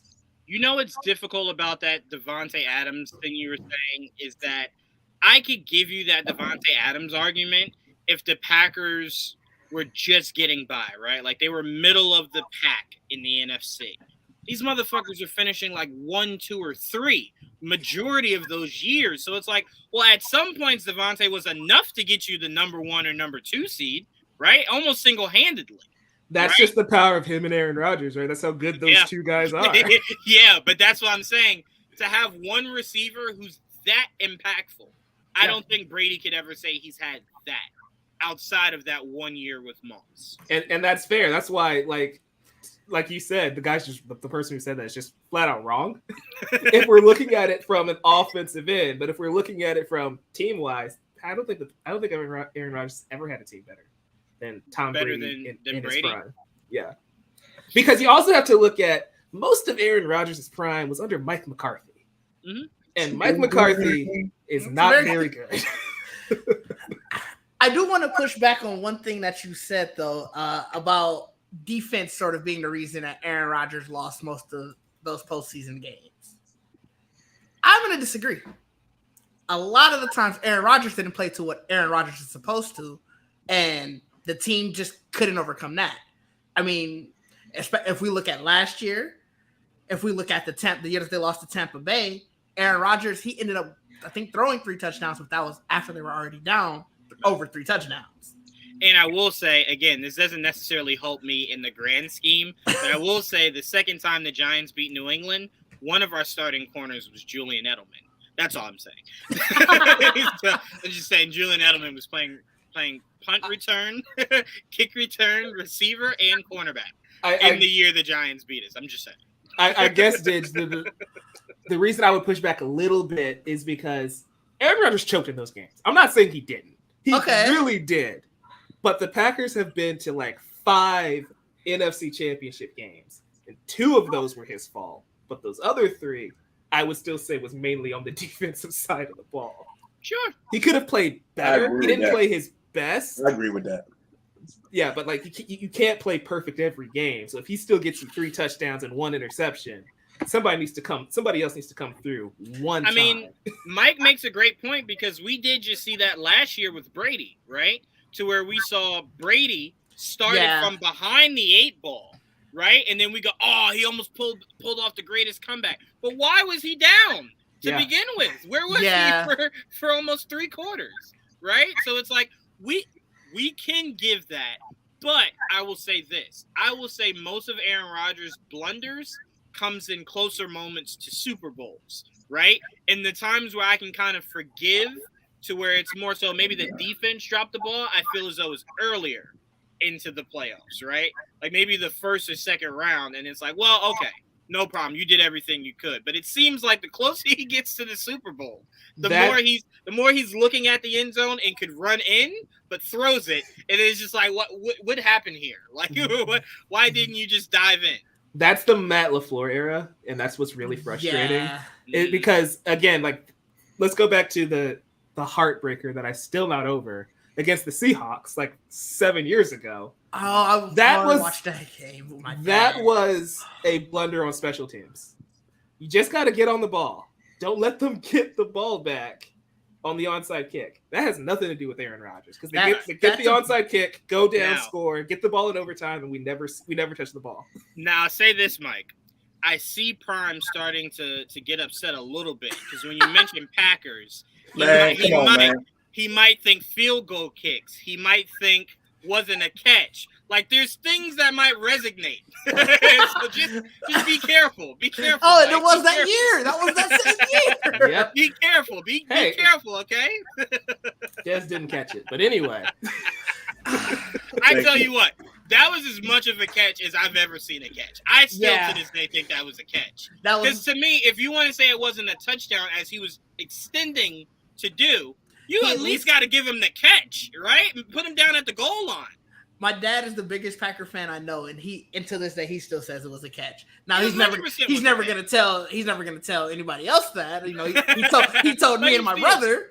Right? He told me and my brother. But oh no, you ask any other Packer fan. Oh, he never said that. Had to bring that up, huh? I knew it was the reason I went and got the hard stuff. Wait, no, Prime. Let me tell you why I'm laughing so hard.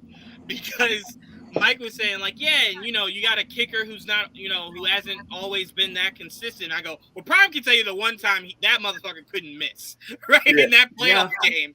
He was hitting it like he was playing soccer out there, right? But, I mean, I think that was just karma then what would happen to them literally the next week. I remember. That's what's so frustrating about being a Packer fan, though, right? Is that there's always moments and there's always flashes of like, yeah, of course. They're the Green Bay Packers. They're going to win it. And then, you know, you have a great week, and then the next week, that's football for you. And wait, hold on. It doesn't work. Hold on. Before I pass it to you, Prime, what's funny about the last thing you just said, Mike, is I don't know if it was a coincidence or not, but the last thing you said, Joel was smiling. And where you go, we're like, the Packers should have won. Joel's like, well, they said that twice on my route to the Super Bowl. So it's like, I heard that 2 times. One with Rodgers, one with Favre. I'm just saying. I heard a lot of shoulda wouldas. Yeah, that's just how it is. That's what I love and hate about football. Because if it's any other sport, the Packers might be able to win 2 out of 3 times. But since it's sudden death, they always get that one bad game. Yep. It's a nightmare. Look, you saying that, right? Me and Didge view it differently. We're saying that as 2 people who watched 2 of the most inconceivable catches in NFL Super Bowl history. And we look at those like, if we had another shot, they don't make those catches, right? Yeah. So it's those were 9 out of 10. Those were 9 out of 10 moments. Yeah, twice. Yes, twice. Well, I got but usually that only happens once, right? How do you have 2 separate moments where 99% of the time it's not going to happen? And you know what? But you get the 1%. You know what those catches? You know why those catches hurt the most? Not because they essentially lost their Super Bowls. What hurts so much about those catches is if you're a Cardinals fan, right, and you see that Santonio Holmes caught that game-winning touchdown pass, right? You at least go, that motherfucker got a max deal from the Jets right after that, right? And he had a pretty cool career. I don't know what Mario Manningham and fucking what's his name that caught the ball on his helmet did after that. Did they go write books? I don't know what happened with their careers, right? I'm gonna look up Mario Manningham. What did he do? What hurts my soul. I know he went to the 49ers. I do know that. Yeah, I do know that. After that, I don't know. Well, he was out of the league 2 years after that. Yeah, you talking about Kyrie? No, Manningham was out of the league 2 years after that. Oh yeah. Manningham was not no scrub though. No. I'm not saying he's a scrub. I'm just saying, to me, if I'm the Cardinals and Santonio Holmes makes one of the most unbelievable catches, he at least took that and got a max deal from a team, right? And had a pretty good career. He was a higher level receiver. But that's what I'm saying. I could accept that from a higher level receiver. Mario Manningham was our second. He was our wide receiver 2. That's what he was. Oh, Joel, trust me, I know. I'm watching Victor Cruz salsa in the fucking end zone as your number 1 receiver. So I know. He didn't start that way. Undrafted Victor Cruz. Oh, man, what are these conversations going to be like when the season starts? Worse. Unless Mac Jones starts off 10-0, worse. These conversations are going to be worse. But Prime, how do you view this Brady and Rodgers comparison? Do you view it more so as like Aaron Rodgers, you know, it's been rough for him and he's made it work? Or do you kind of always of the idea of Brady is literally that guy that goes to a random park and goes, you're starting NFL wide receivers today. It's like, let's go win a Super Bowl. It's not even a question. It's Brady and the Patriots, man. Like the things that Brady was able to do with guys, you got to really think about. Like, what was his name again? What was that guy? David Patton. Yes, sports. Now I don't know if it's as far apart as people think, though. I will agree with Mike, to an extent. There were some years where that Packers defense was really bad, and the real thing you would hear from players is like there was a lot of unrest because they refused to really participate in signing players for a while or go big on the free agent market. And you heard players from their own team go out and say that. And Aaron Rodgers was even vocal about it for a while. And he was a lot of times he was really talking about on the defensive side of the ball. And not that they hadn't had scrubs. I mean, we've seen the Matthews and some pretty good players come through there, you know. But if you think about the Brady era and you think about the most of the Aaron Rodgers era, most football diehards would probably start naming off a few more Patriots. You know, they're going to start naming off the Seymours and the Brewskis and the McGinnis, you know, before they probably get to maybe their, you know, second or third Packer. So I don't think it's that far apart as people think, but I still think the Patriots probably got it done, or Brady got it done with less really offensively. I mean, he got a Hall of Fame tight end. You know, it's hard to use the Packers in the tight end sense because, you know, there's a lot of years it seems like that Aaron Rodgers might throw it to the tight end and he get a high streak like he did like a year or two ago. But now I think Brady's done it with a little bit less. But if you're talking about like a total team concept, I don't think it's that far off. I mean, I think Mike's really got a good argument, especially on the other side of the ball, which is, like I say, is the side of the ball was a point that Aaron Rodgers did bring up at some point when he was frustrated with the team early on. Now, yeah, you guys have no idea. Sorry. No. Go ahead, Mike. No, go ahead. No, I was just gonna say you have no idea how frustrating it is, where the Packers are finally good defensively, and now our offense is just gone. I know. Trust me. My dad, me and my dad talk football every day, and all of my friends are Packer fans. I hear it constantly. Hold on, Didge. We do know what it's like. Is Mike forgetting we, in the course of 3 years, watched Gilmore go, Brady go, There's also that. Gilmore go. You say that after winning like how many rings though? Oh, well, that's hodgepodge bagage. Come on, that doesn't matter. That's hodgepodge bagage. Like same thing. Like go back to the Bucks, right? If the Bucks lose Giannis in 3 years, I'm gonna be mad. It's like, hey, he got his championship. No, you gotta be happy for a second, man. No, I will not. I'm still reeling from Brady. Mac Jones got to deliver a chip before I'm just like, Brady who? Right? Like, he got to deliver a chip before I get there. But I do want to throw in more recently in a Brady Super Bowl appearance, that defense was horrendous. I think what gets lost, and you can speak to this if I'm completely wrong, but I think what gets lost is Belichick usually gets you a top 5, top 10 defense in regular season. That defense somehow seems to flounder going into the playoffs. And then by Super Bowl, they kind of shape it back up. But I think people forget the year we went undefeated, Giants dropped 30 points. Chargers dropped 30 points, right? And then you get to the Super Bowl and Bill was able to kind of lock it in. But it's like we almost didn't get to the damn Super Bowl. So it's like Bill does struggle. And a lot of people, the way people talk about Bill Belichick is like he's the ghost of the NFL, right? To where he just slips.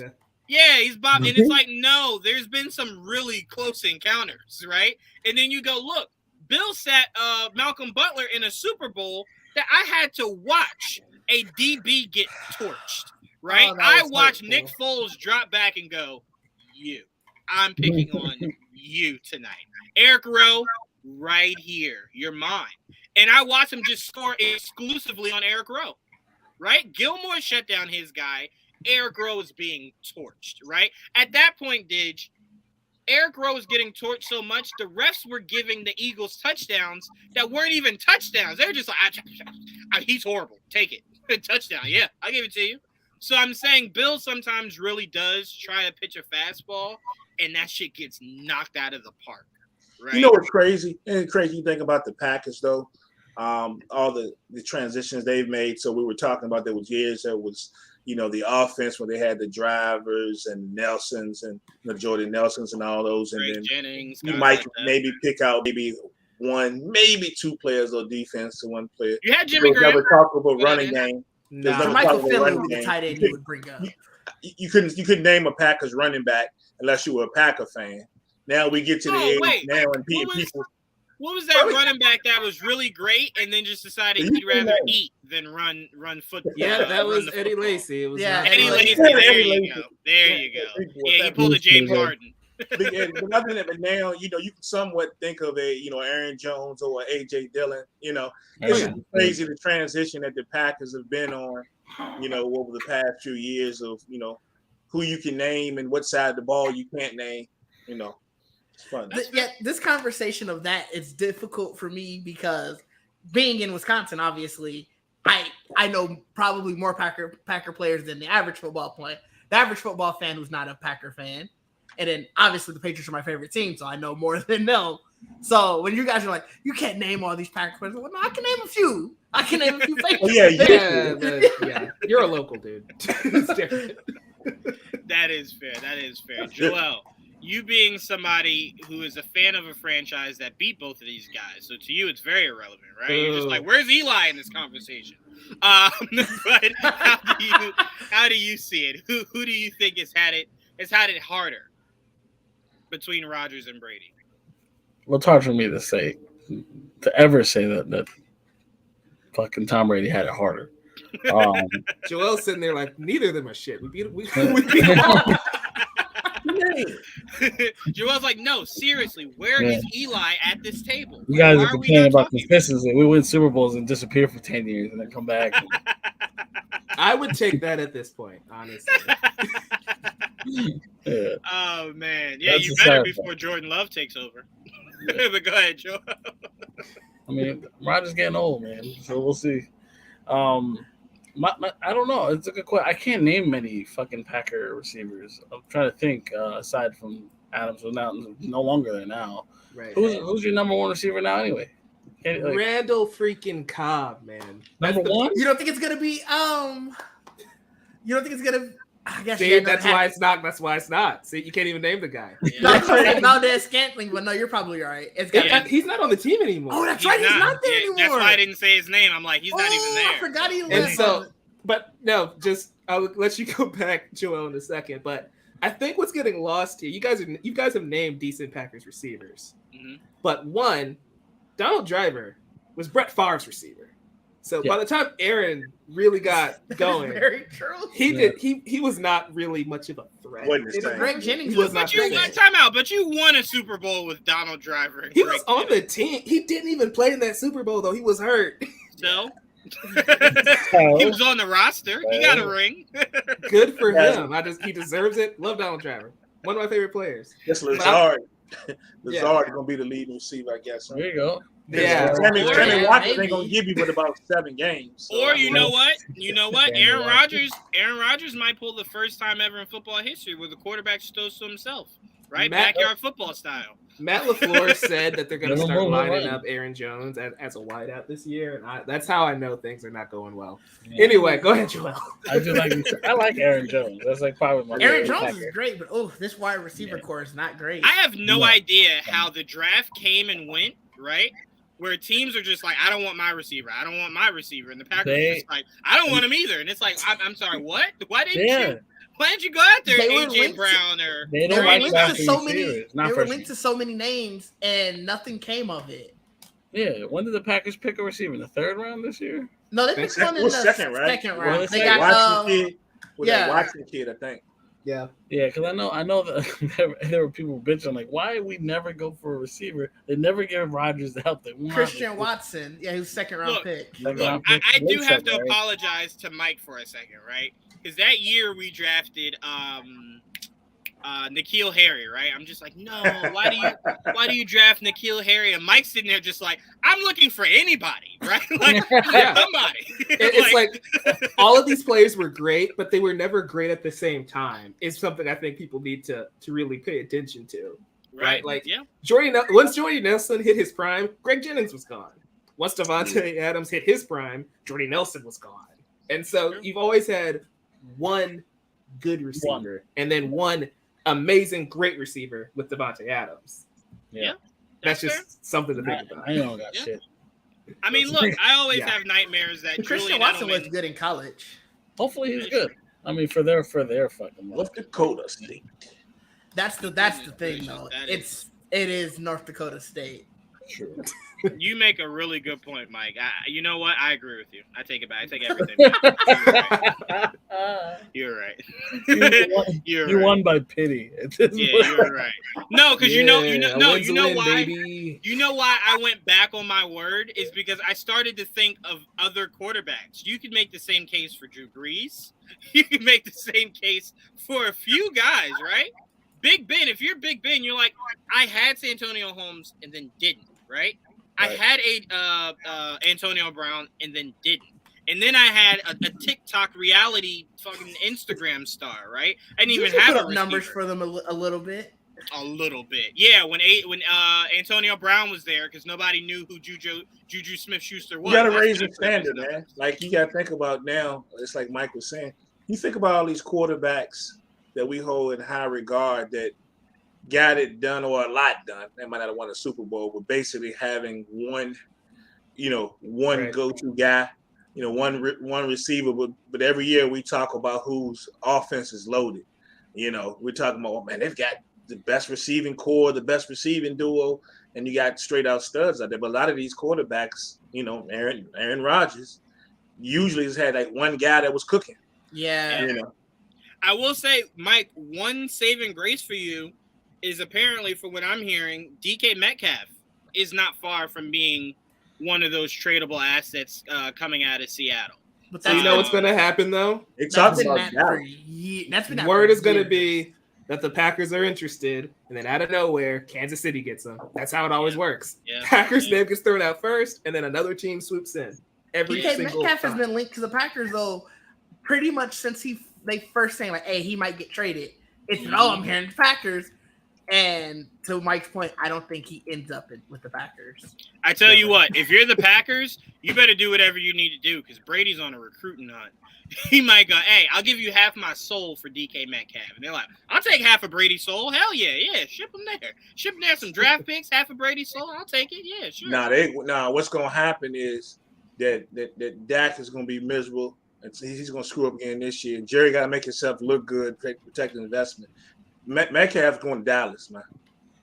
There's just so many reasons why I can't have that happen. So many reasons I can't have that happen. You got to be right. You got to protect his investment. You know what that sounds like to me, Brian? That hurts my eardrums the same way that when they were like, yeah, Kyrie wants to go back and play with LeBron. No, you don't deserve to be happy. No, you spend the rest of your career with Russell Westbrook and you'll like it, okay? So you got CeeDee Lamb, right? That's your guy. You spend the rest of your life with CeeDee Lamb being your number one receiver and you'll like it. Okay, you got Mike over here watching Aaron Rodgers throw to Aaron Rodgers Jr., right? That's what he's throwing. He's throwing to Casper, right? He's throwing to all these mythical creatures because he ain't got nobody, and you trying to load up with CD and DK. But Juwan, look, Jerry's just in the press conference talking about he believe in this man, believing in McCarthy, right? For what reason I don't know. Because Aaron Rodgers made him look good for a decade. The next question will be like, Mike, how do you get it done basically one receiver every year? I mean, we can't get it done. Mm-hmm. And then they're going to have to bring in somebody else. So, yeah, they're going to have CeeDee Lamb, but they're not going to be satisfied after this year. They're going to bring in somebody else. You say that, but you know what trumps that? What? You got good old Robert Kraft over here going, I'm sick of losing. I want to win. Bill might feel that pressure if this receiving core doesn't get it done by the trade deadline. He might feel that pressure. Devontae Parker might not be what we're hoping he might be. DK Metcalf is, though. To what Prime is saying, though. Rich Eisen said that he thinks that Jerry Jones might offer 2023 first and second for him. With DK Metcalf? Yeah, Bill won't do that. Yeah, Bill won't do that. This is so egregious. I'm bringing Dame Watch back. I had to search it after Prime brought it up, and the first thing I saw was a Bleacher Report article about that. Because that's hilarious, because when you look at football, they value draft picks way more than basketball, right? So you look at it and you're like, well, if you're Bill Belichick and you're looking at DK, you're like, my first of the next 2 years? Hell no. I might be able to draft the first and the second. Hey, Juwan. Just the first and the second. Okay, then yeah. You talking about that. You forget this is Jerry. He said everything is big in Texas. What's better than what it is, yeah. What's better than one Ferrari? Two. Okay. And that's the thing. He was like Jerry Jones is built to make this trade. Like, he is. But look, they said he was built to make to make a lot of things happen. He was supposed to make Von Miller happen. He was supposed to make Bobby Wagner happen. Did you see those reports? They said that he did. They said that he was closer to trying it than he just got outbid, I guess. Yeah, so you go bigger then. You sell that Titan trade. Everything's big in Texas, right? He just didn't want him, but come to find out that they did actually want it, but not what he wanted. And you know what? If you had offered the Dallas cheerleaders, I guarantee you would have got the job done. You didn't do enough. That's it. You just didn't do enough. That's it. That's all I'm saying. But all right, let's move on to something I think we'll all find to be hilarious, and that is Kyler Murray gets a massive incentive-riddled contract. His contract was the equivalent of a parent sitting their kid down and going, okay, now when I leave this house, you better do A, B, C, and D. Well, there's going to be some fucking furniture moving when I get home, right? Kyler Murray seems like that kid that would get the phone call at 2 o'clock to take the chicken out. Mom comes home at 6:30 and he goes, oh, shit, I did not take the chicken out. Like, oh, my God. So when they say that they need him to study, right, the playbooks, they need him to really take it seriously, no video games. I wholeheartedly believe Kyler Murray goes, shit, we do play today. Oh, I didn't watch any game footage. I was on Fortnite all weekend. Shit. All right, I'm going to just run around in circles and throw the football. That's what my game plan is for today. It should work. Should be fine. So I don't blame the Cardinals for doing this. Now, what I do blame the Cardinals for is, why did this get out? Yeah. It does not make you look good, right? It makes you seem desperate. Like, you were like, you know what? It's better to have somebody who barely cares than to have to search for a whole new quarterback. So that's essentially what you were telling the world. So to me, I get it. He seems very immature, right? And that's a way to kind of get him to buy in to making all that money. But on the other hand, it doesn't make you look good, right? It kind of makes you look just as shitty. So, Prime, I'll start off with you. Who looks worse in this situation? The Cardinals for giving it and then letting it out? Or Kyler Murray for needing this? Man, it's the Cardinals for letting it get out, I think. Look, unless somebody wanted it out. He didn't pissed off one of the assistant coaches somewhere, and they leaked the news is what happened. You know, he said something to somebody, you know, over the phone in practice somewhere at some point, embarrassed somebody in practice, and then they let it slip out. Look, Kyler Murray looked bad at all, regardless of what got out or what was said. That man got paid, you know. So if they want him to spend a little less time playing Madden, and they probably got some type of algorithm hooked up to his house to see how much time he's on PS5. No, you know what probably happened one day? What probably happened one day is when the whole team was supposed to be studying film. One of the organization's kids was like, Dad, look, Kyler Murray's on Fortnite with me. He's on what? He's supposed to be end up on Twitter, right? Yeah, he's supposed to be studying film. The hell he doing on Fortnite? Well, I don't know, but he playing with me. What you see, Juwan, John Cena is in Fortnite now. He had to get the V-Bucks to afford John Cena. He's got two skins, man. It could be worse. They could have did the Jamarcus Russell situation. What was Jamarcus' situation? So you don't remember hearing about that? So they used to send him home with DVDs talking about, hey, you need to study these game tapes. And they suspected that he wasn't doing it. So they sent him home with a blank DVD one day, came back and said, hey, how did the game plan look? Oh, it looks great. I studied it, and it's like, oh my God. I will say that's partially the organization's fault, because if you remember Jamarcus Russell, you could just look at his body walking into training camp every year and go, yeah, you don't care. Like, you didn't even try. Did you try in the offseason at all? A weight. Name a weight you lifted. None. I thought so. I fucking thought so. Let's be honest, though. Let's be honest. When you look at Kyler Murray, and it's a lot of the stuff that we hear, too, he looks like a guy who just doesn't care what anybody thinks about him. 100%. Like, for real. I'm gonna go hang out with the cool kids who are just like me, who don't mind doing whatever. I don't care about the rest of the kids. So as far as how it makes him look, that man just got majorly paid. Right. He ain't caring about any of that. Man. You can think about him. You know, this is the guy. If you remember, he did he went on Dan Patrick and virtually said nothing. Like Dan Patrick was trying to interview this guy like about a year ago, and he just like, yeah, okay, right, on national TV. Yeah, that's what they said. That was the interview. This guy doesn't care. The Cardinals look 10 times worse than Kyler Murray because at the end of the day, let's be real. You can say what you want to, how you think about what you think about him. I think there's some things they needs to work on. He still throws one of the prettiest floaters I've ever seen, especially to be that short. That floating pass he throws is freaking beautiful. Yep. But natural talent. Look, somebody else would have gave him some money. Mm-hmm. So look bad or not, that man is paid, man. If the Cardinals think for a second that if Kyler Murray was available, Carolina wouldn't have packed Darnold and Baker in a spaceship and sent them to Mars, they are out of their goddamn mind, okay? They would have sold everything to get Kyler Murray. That's just one franchise. We could name more, but that's one that we definitively know would have said, yeah. And Baker, what? Who's available? No. Baker, come here. I'm sorry, man. We're trading you. What you think about it over the years. I got to get Kyler. Like I got to get somebody better than you. You watch basketball, so we had a time period where the center was the big deal. Now people hardly talk about centers. There was a time when they talked about that you had to have a point guard. Like then the league changed. But as long as anybody can shoot it, it's fine. One thing that hasn't really changed in pro football is the fact that every team still thinks you need that franchise quarterback. Yeah. Right. Yep. So and that's what it is. Though.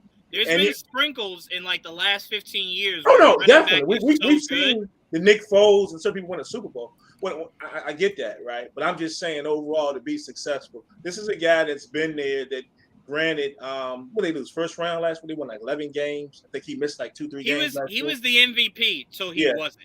But that was well into the season before it was just like, no. But their win total since he's gotten there has gone up just about every year. I mean, so at the end of the day, everybody can't win the Super Bowl every year. You know, you want somebody to win the Super Bowl. The man just got paid, man. Also, to be fair, their quarterback, I believe, for a while was Josh Rosen. So not much winning happening there. So that's for sure. But no, I mean, again, Kyler Murray, I think, is an amazing talent that you could not risk wanting out, right? But at the same time, it's like you could at least make this look a little better for you, right? To where we're not now questioning, like, well, is he worth that money? Like, if you have to just riddle it with incentives, is he really worth it? Like, all right, because now you got to show up for that contract now, right? And if you're the Cardinals, the reason why I don't think you necessarily look all that bad is you've now assembled offensively, a massive amount of talent around that kid, right? Yeah. So I'm like, and if Hopkins, obviously, when he comes back from his suspension, if he can stay healthy, Hollywood and DeAndre on one team, you don't really need anything else, right? Yeah, you have great receivers on that. Right. Yeah, you do. So I'm like, you put him in a position to win. So now the pressure is on the guy who just got paid and also has shown that he, when the rubber meets the road, fucks up, right? So it's like now the pressure's on you. We did as an organization everything the media would tell us we needed to do. You got the talent, you got the money. Now the pressure's on you. And now that it's out, you don't even really give a damn about the game. And the last thing I say about it is you think about him getting this money, I guess they're figuring their time to strike now. So you look at that division, right? So the Rams just pretty much doubled up on what they already did because their free agent signed. I'm trying to figure out how they still had money. Where are they getting this money from? So first of all, I need that investment. Really quickly, I need two things investigated, right? Over the last 10 to 15 years, the Patriots have never paid Tom Brady market value, right? Because they wanted to use the money to build a better team. I don't know where the fuck that money is that they were squirreling away from Brady to put towards. I don't know where that money went, right? That needs to be investigated. And then how the Rams just said, you know what? Fuck draft picks. We have endless money. Hold on. Are you now paying people out of your pocket on the side? Where is all this money coming from? Right? It's not legal money, like as far as football standards. Some of that money looks like it's not being accounted for. You need to account for all those decimals, right? And you're not, right? You look at some of those contracts, and then look, they're still talking about, we still plan on bringing back Odell. How?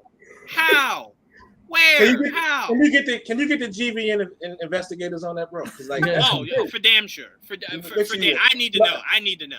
Yeah, but the Rams, of course, doubled down what they already after winning the Super Bowl. The Niners are up in the air. I mean, we still think they'll be good defensively, some good offensive pieces, just all in, Trey Lance's hands. But you never know; they can still be competitive. So the only team that we figure that may not be competitive in that division, maybe the Seattle, right? You don't have any faith in Drew Lock? Look, you're not gonna put me in that trap. I thought he was the real deal, and I kind of put my foot in my mouth. Really? Oh, I had no faith ever in him. Yeah, I'm glad y'all went on my show because I was running my mouth one time about it. I had faith in Drew Lock when somebody put up that video of him rapping Jeezy on the sideline. I said, "Oh, he is Stone Cold." Yeah, he get points for that. Yeah, he is Stone Cold Killer. Yeah, he about to win. But you gotta try to keep up. So that's what it is, man. Yeah, and again, honestly, Prime, like you said before, all it comes down to is that is too tremendous of a talent to just watch walk, right? Or to risk him just wanting out. You don't want that. You never want that. Didge, who looks worse, the Cardinals or Kyler in this situation? It's easily the Cardinals. At the end of the day, the question isn't going to be why did you sign that contract and why are you doing this? It's you really paid him anyway.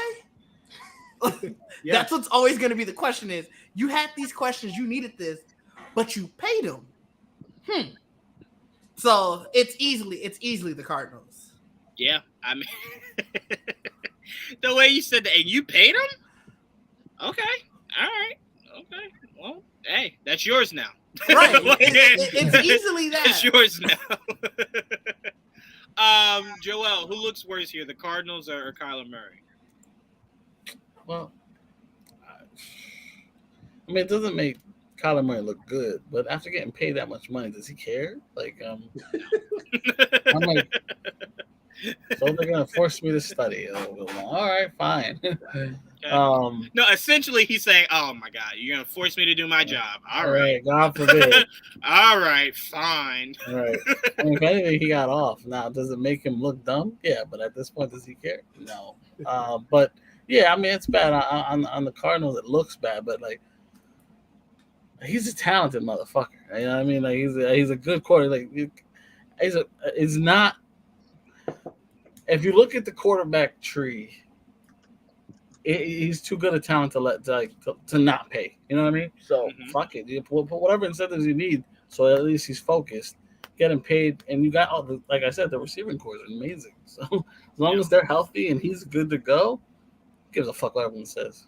Exactly. And Mike, I think the funniest thing, and Joel and Prime and Didge were all alluding to this, but if you're the Cardinals, you're looking around the rest of the NFL and you're seeing the holes of teams that don't have an elite quarterback, and you're going, "Oh no, I can't be that again." Right? I can't do that. No, those were dark days. Right? Because you're looking at Seattle with Drew Lock, and you're going, "Yeah, that was us with Josh Rosen." I know how you feel. It sucks. That's why regardless of Kyler Murray saying, forget this whole film watching thing, you take them, right? You take it because you know what the dark days were, right? You can't have that again. Mike, who's worse here in this situation, Cardinals or Kyler?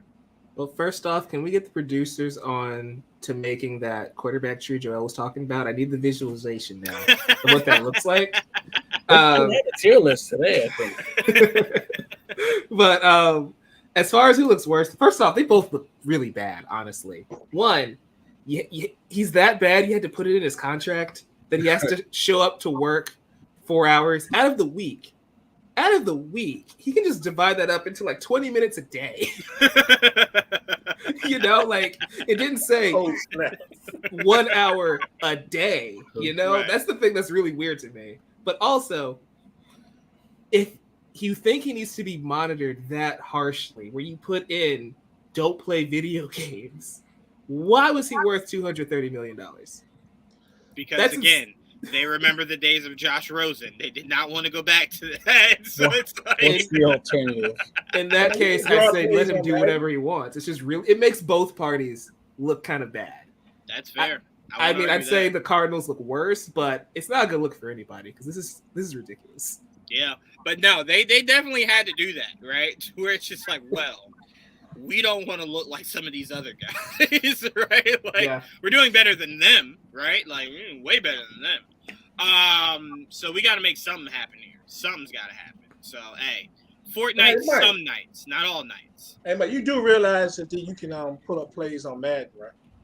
Yeah, I mean, shit, do that at that point, right? I think the problem is true. I think the problem is his life isn't football at all. I think if he's playing something, it's more Fortnite and Call of Duty. I think if he was at least playing Madden, they could say, all right, well, at least you're trying. That, right? Hopefully you're at least playing with us.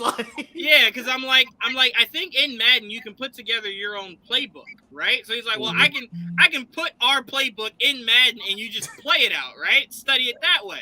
Yeah, I don't even think he's playing Madden. I think he's playing everything else. So you think he's on that Fortnite and Red Dead? 100%. 100%.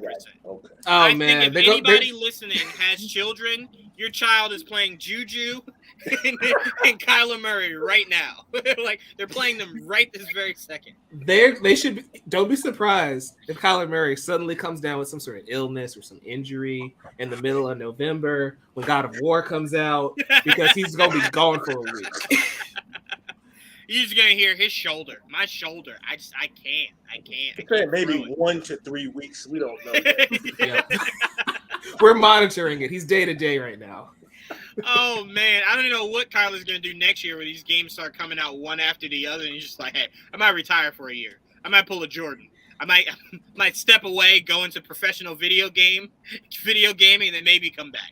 Maybe that's what I have to do. Yeah. Don't be surprised you play in Gotham Knights and then Robin drops into your lobby and it's KM number 1.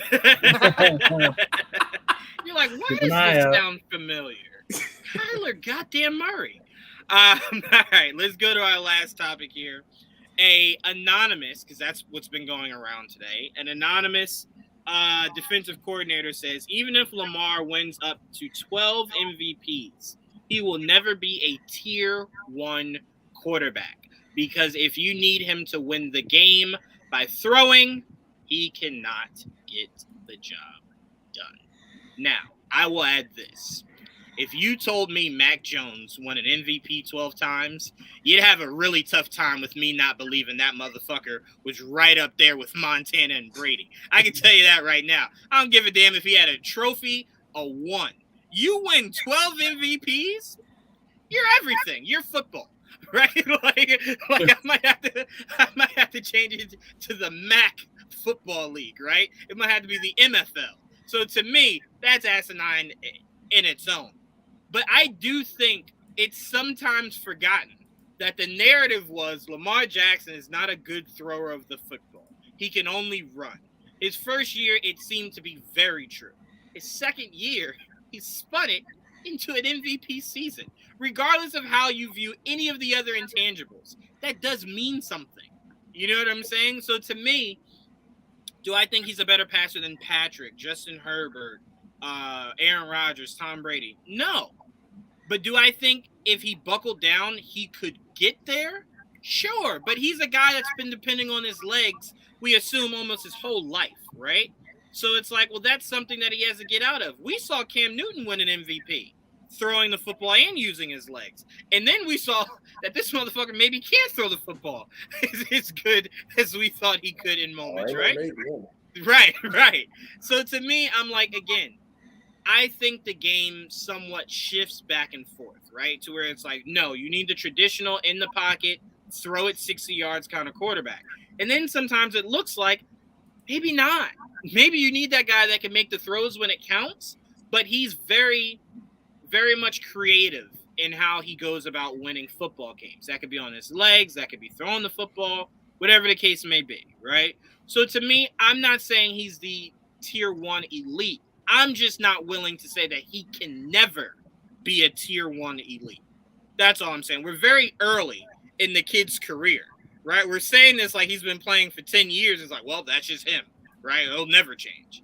I don't know that. So I'm just saying I think it's something that if it's truly a problem can change.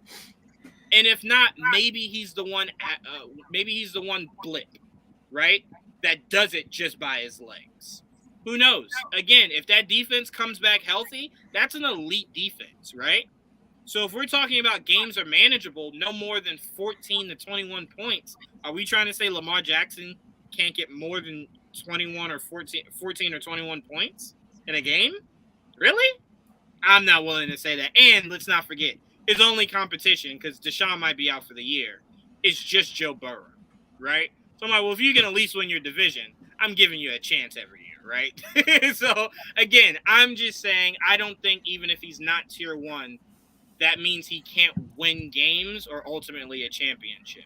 Prime, I'll start off with you. Where do you see this? Do you see this truly being a crutch to Lamar Jackson and his potential going forward? Or do you see that maybe he can be what changes it? He can be what changes it. I mean, I am one of those guys that's a believer that he's not the greatest story of the football. We've seen it. But I also didn't catch exactly who the guy was who made this statement. I mean, it sounds like Tim, get off my lawn to me. Because you look, you're thinking about, everybody has to be a pocket passer to win games. Like the old days.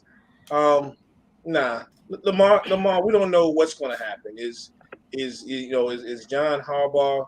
Is Harbaugh going to be his coach his entire career? What type of weapon he ends up with? When we look at some of the greatest quarterbacks ever, they all had, a lot of them have had that receiver or that one, whether it was a tight end, whether it was a wide receiver or two that made them special. We don't know who he's going to end up with as well. We might be sitting there talking about this guy for the next year or two is not the greatest passer using his legs, and then something happens and changes everything. Mm-hmm. We just never know, man. I mean, we go back to even Brett Favre. Brett Favre had some notable names, but we know the guy that's synonymous really with him was a guy that should be in the Hall of Fame, in my opinion. And that's Sterling Sharp. Sterling Sharp was that dude. We can go back. Montana had some great ones. He probably had to go, in most people's eyes. You can go up and down the list with a lot of these quarterbacks. But I think he can change it, man. And so if he wins 12 MVPs, he ain't got to win 12 MVPs. You know what I'm saying? He can win a couple more, whatever. He has a chance to go down as one of the greats. You just never know how this thing is going to spin. So I think it's foolishness, man. Right, and let's not forget the year Cam Newton won the MVP and went to the Super Bowl. Mm-hmm. I believe, and this is why I love you being my fact checker. You can tell me if I'm wrong, but his number one target he utilized, like his safety blanket, was his tight end, Greg Olsen. Greg Olsen was his go-to, right? So I'm like, well, Greg Olsen's not running 60 yards for wide open bombs, right? Mm-hmm. A lot of Greg Olsen's was kind of dink, right? And then him taking it the rest of the way, right? So that team got there with an elite defense and Cam Newton just not making the mistakes to lose games, right? Obviously until they got to the Super Bowl. But, obviously till then he was making the necessary plays. So, again, am I saying that Lamar Jackson is better than Herbert, Mahomes, Brady, or Rodgers? No. But to me, I don't think just being the greatest passer ever is the only requirement to get you into tier 1. Because if I can't throw as good as those guys, but I have just as many wins, why am I not tier 1? You know what I'm saying? That's all I'm saying. That's my only opinion on it. But Didge, how do you see this? How do you view Lamar Jackson? So I went this a different route because this is the most hating statement ever. So my first thing, I had to figure out who said this. And so I went on the search of what were Lamar Jackson's best passing games. Because it had to be a coordinator who went through a game. And I narrowed it down to 3. It was when they played Miami in 2019. He threw 324 yards and 5 touchdowns. They played the Rams. He threw 169 yards and 5 touchdowns. And then against the Jets, 212 yards and 5 touchdowns. Now, only one of those coordinators is still in the league. It's Patrick Graham, who's the coordinator for the Raiders right now, defensive coordinator who's also defensive coordinator for them. And to what Prime said earlier, this man has been in the league for years. It's a very get off my lawn type of coordinator. So we're asking, I think it was him. who he saw that game and it's just been stewing with him ever since. This man threw 300 yards and 5 touchdowns on us. He'll never be a tier 1. So I wanted to get that out there because when I first saw this, I was like, I have to figure this out. I need to know. But if you're wrong, we're sorry to this man. Yeah, definitely. If I'm wrong, I'm so sorry. But no, I mean, it's just such a dumb statement. You can never say someone who won 12 MVPs is not tier 1. Hell, someone who won 6 MVPs is clearly tier 1. I'm sorry, someone who wins 3 to 4. You're not telling me is anywhere but tier 1. You serious now? How hard that is? I'm gonna be real. If you win 12, you're the GOAT. Sorry. It's insane. So for this statement, that's why I was like, I have to figure out who potentially said this because this is it's one of those statements where you clearly were mad. You were just so mad that you just threw out some bullshit. Hey, you know what would be crazy though? If Diz was right about who it was that said it. So it's one thing to be a defensive coordinator and game plan against somebody passing the ball. What if this guy game plan? He can't pass, so we're gonna put in these measures to stop the run. And Lamar still crapped on him. The worst part of it, he ran for 6 yards that game. So that's the point. Like, the man was like, "Oh, this is what you're doing?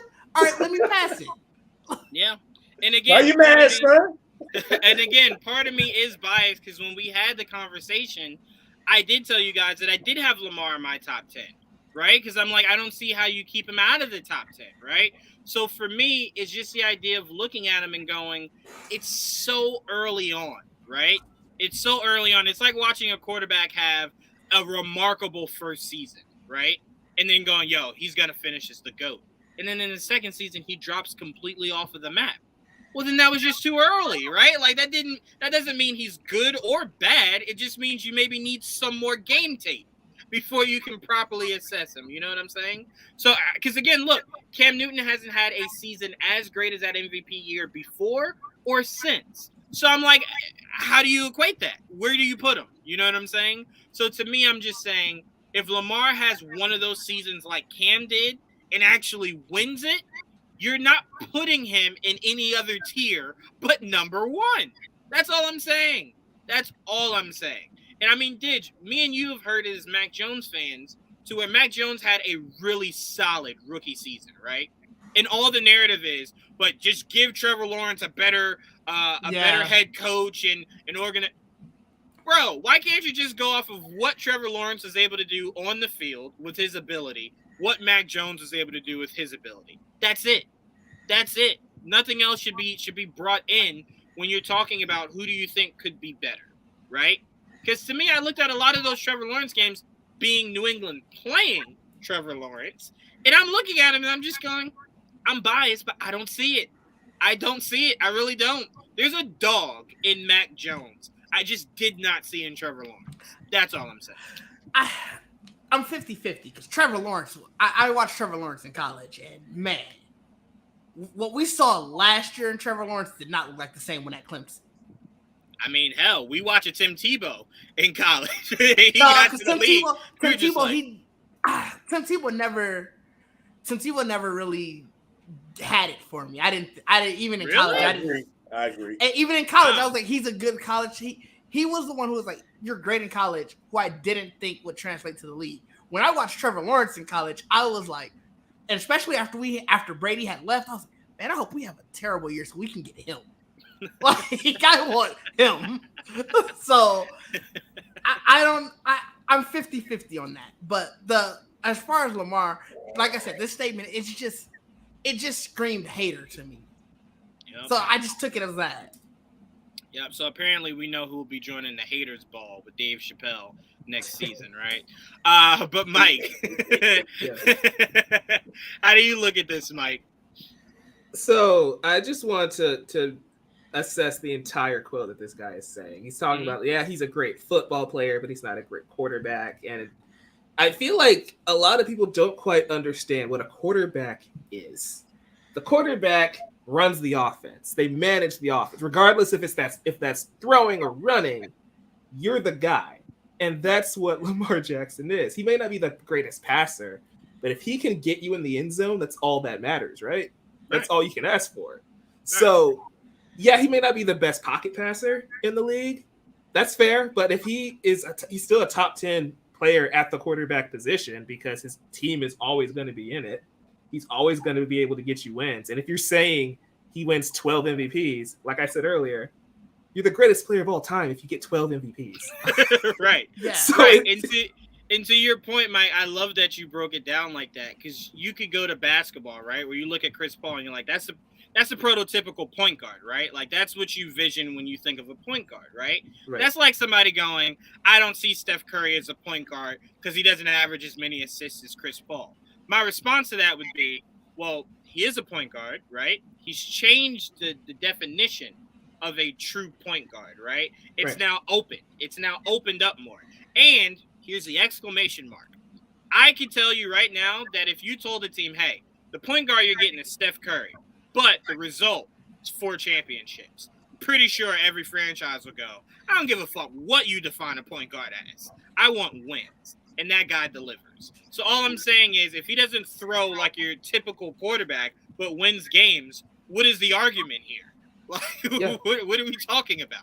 I mean, it goes back to what you were saying, right, about the Warriors. And Prime mentioned this at the top of the conversation. It's an old way of thinking. Remember when Charles Barkley kept saying the Warriors wouldn't win because they were an offensive team first and not a defensive team? Yep. Yeah, he looks really dumb now, doesn't he?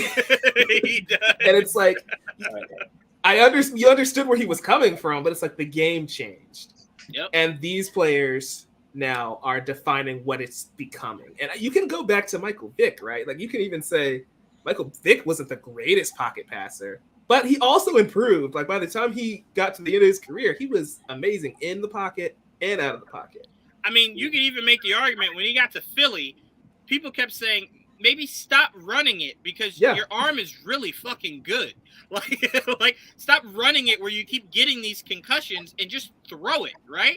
Just throw it or throw it away.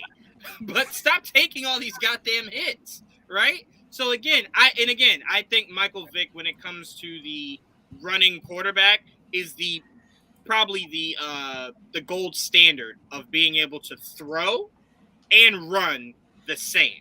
Right? Like his running ability was as good as his throwing ability, right? One wasn't necessarily 1,000 times better than the other. Lamar is a way better runner than he is passer. But again, if it ends in winning games, I don't care. You know what I'm saying? So that's really what it comes down to.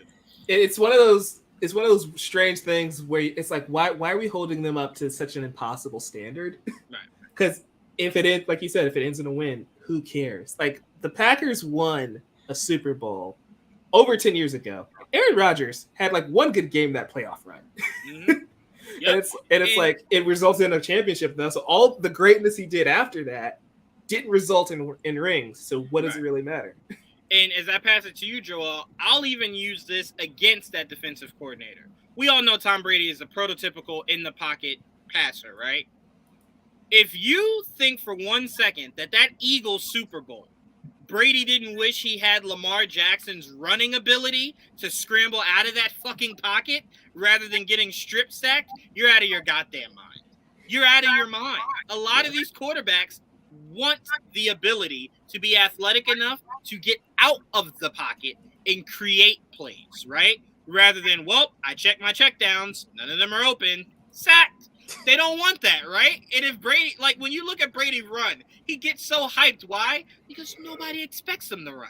So when you see it, you're just like, oh shit, he ran 10 yards. What the hell is this? What did we do wrong? So to me, it's like you're out of your mind if you think these guys that are just prototypical drop back passers didn't wish they were more athletic to be able to do both, right? That's why you look at Josh Allen and you just go, you're not fair. Right? Like you're a T2 Terminator. You shouldn't exist, right? Like we should find a way to make sure you don't exist anymore. That's not fair. You could run 30 yards, throw it 50. Unfair. Yeah. But Joel, how do you look at this situation? Nah, I mean, I agree. Straight up hater. I don't know. What did he say? 12 what? 12 12 MVPs. MVPs. If you win 12 MVPs, you're still not number one quarterback because you can't throw the ball. That's not a hater. I don't know what it is. Because 12 MVPs, I don't give a fuck if he threw for no yards. How the fuck did he win an MVP? Like 12 of them? Can you just talk about the feat though? Can you imagine being a quarterback? You win 12 MVPs, and people think you're not a good passer. Right. Like, what are you doing on the field? But wait, what does that say Exactly. about your voting system if the guys that can throw better than him are never winning any of these years, but he is, and he can't throw like them? What does that tell you? That already sounds like you're an idiot, because that's you essentially saying all the voters said, "Oh, you're better than them." It sounds like a division rival. That's what if I were a betting man, I'd say it's somebody in the division that just hates this guy. Yeah, it's a division rival or a coach you pissed off on the team.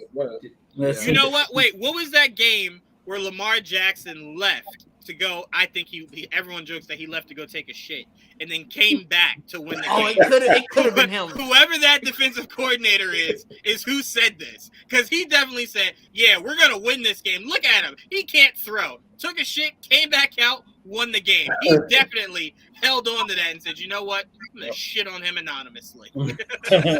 He shit on us. Shit on him. That's who said it. You don't have to search, Didge. I found him. That's a very good point. I assumed it had to be a really good throwing game, but that's probably more disrespectful. That's who said it. Yeah, that's who did it, and that's why he's anonymous, right? He doesn't want to be known as the guy that got the shit game, right? So he's like, "Don't put my name in it." Fuck that Lamar Jackson guy. Print that. That's who said it. There we go. We solved it. Yeah, good job, guys. We didn't even need LeBlanc. What's his name from Take that, Woj. Yeah, take that, Woj. That's how you do great journalism right there. There you go. But all right. This one's gonna be really quickly. No in-depth breakdown for this, just very quickly. The Bucks have signed the Tampa Bay Bucks have signed Julio Jones. Do we believe that this is a piece that could put the Bucks back where they need to be, or one of those, whatever? Didge, you first. If he stays healthy, yeah. That health is big. That health is big. They also re-signed the guy coming off of a massive surgery. So it's like, well, and then again, Mike Evans, as young as you might think he is, he's not. So you're looking at three guys and you're just like, well, if I'm Brady, I'm like, well, all of us can't be old. One of you motherfuckers need to find this fountain of youth, right? Like somebody, right? There's no more Gronk. Somebody find it. Prime, how do you view this signing? Good move, like Did said. If he can stay healthy, you got to remember Mike Evans gets nicked up quite a bit too. The king of the 2-yard touchdown. Yeah. But I like it. I like it. Those three guys, him, Godwin, that's deadly. That is yeah. Yeah, I mean, it should be. Let's see how it actually plays out. Because if I'm Ryan Tannehill, if Julio Jones comes out this season healthy than a mug, we got to fight. We got a fist fight. We got to meet somewhere and fist fight. Because when I needed your ass, you was not there. You was hurt all year. Nah, I don't play that. Mike, how do you view this? Well, first off, I just want to say I'm really annoyed because you said the Bucks have signed, and I got real excited thinking this was basketball. And then it happens to be one of the teams I hate the most in football. So that was just a really big whirlwind of emotions. But to the topic at hand, I don't care. That was a rough one. I will tell you this. There are only two people in this world that when they say I don't care, I always enjoy it. That's Joel and Mike. Because you can feel it when they say it, right? It's like they sound like they don't just use it for everything. It's very specific things they'll throw out I don't care. I just don't give a shit. And you're like, I feel that. I feel you. So we lost Mike. That's how much you didn't care. Joel, how do you view this? Rich get richer. So, I mean, I don't know how Julio Jones hasn't been like relevant in years, so I don't really. It didn't like, oh shit, dude. It would have been different if it was Julio Jones. But like after he kind of didn't really make much noise in Tennessee, I don't really give a shit. Joel's like, it doesn't scare me. I don't care about you getting fucking Julio Jones. The red zone will be deadly though. It will be. It really will be. They're still deadly regardless. I can add that with us not knowing where Godwin is yet, this is a really good safety blanket to have. Because I could look at Julio Jones being your essential replacement for Gronk in those pivotal third down moments where you just need that go up and get it, right? I don't need you to go 90 yards. Just go up and get it. That's it. I'm throwing it up, get it. I can see him definitely doing that. But all right, look, I hope by the next time we do our show next week, a lot of these things in basketball have actually finalized, so we can move on with our life. Don't hold your breath. We've said this almost every week since this shit has started. Like, I'm tired. Like, I'm tired, man. Frustrated. Goodness gracious, because Joel then got it in my head that I can't play is the Knicks on 2K with Donovan. So now I'm just sitting here jonesing like a crackhead. I'm just like, I just want this to be real so I can play. Like, just come on. Anyway, I want to thank Prime and Mike for joining us on this episode of GVN Sports. This was a great conversation with you guys. We appreciate you guys for joining us. As always, shout out to Didge and Joel. We got a lot of stuff coming up. Before you know it, Prey will come out. Jayla will have her review out for Prey, breaking down Prey. We got a few more stuff we're working on screener-wise. Mike is going to be working on something soon. I don't know if we can talk about it, so let's assume not. But Mike will be working on something soon. Yeah, we'll keep that hush-hush for now. Yeah, we'll keep it hush-hush for now. But we got some stuff coming down, guys, so please be ready for it. We cannot wait to unveil it to you guys. And again, we didn't get to do it last weekend because Saturday completely wiped us out. But this Sunday, we will be doing the top 20 DC animated movies. We'll be ranking them. Okay? All right, so that's going to be a lot of fun. Like I said, the rules are 15 of them have to be Batman. So as long as people understand that, we're good. It'll be a great show. I mean, DC made sure to do that anyway with most of them. That is true. That is true. When you go to HBO Max and go to DC and like the DC section, and you click on movies, you definitely look at it. You're just like, all right, there's a lot of B. There's alphabetical order. You're in B for like an hour. Then you're just like, oh, okay, here's Wonder Woman, Superman, got it. Okay. But make sure you guys stay tuned for that. That's gonna be a blast. But till next time, guys. Peace. Dame watch. And Tetakumbuck's coming soon. Jayla, end it. Don't let them throw in these last second stuff.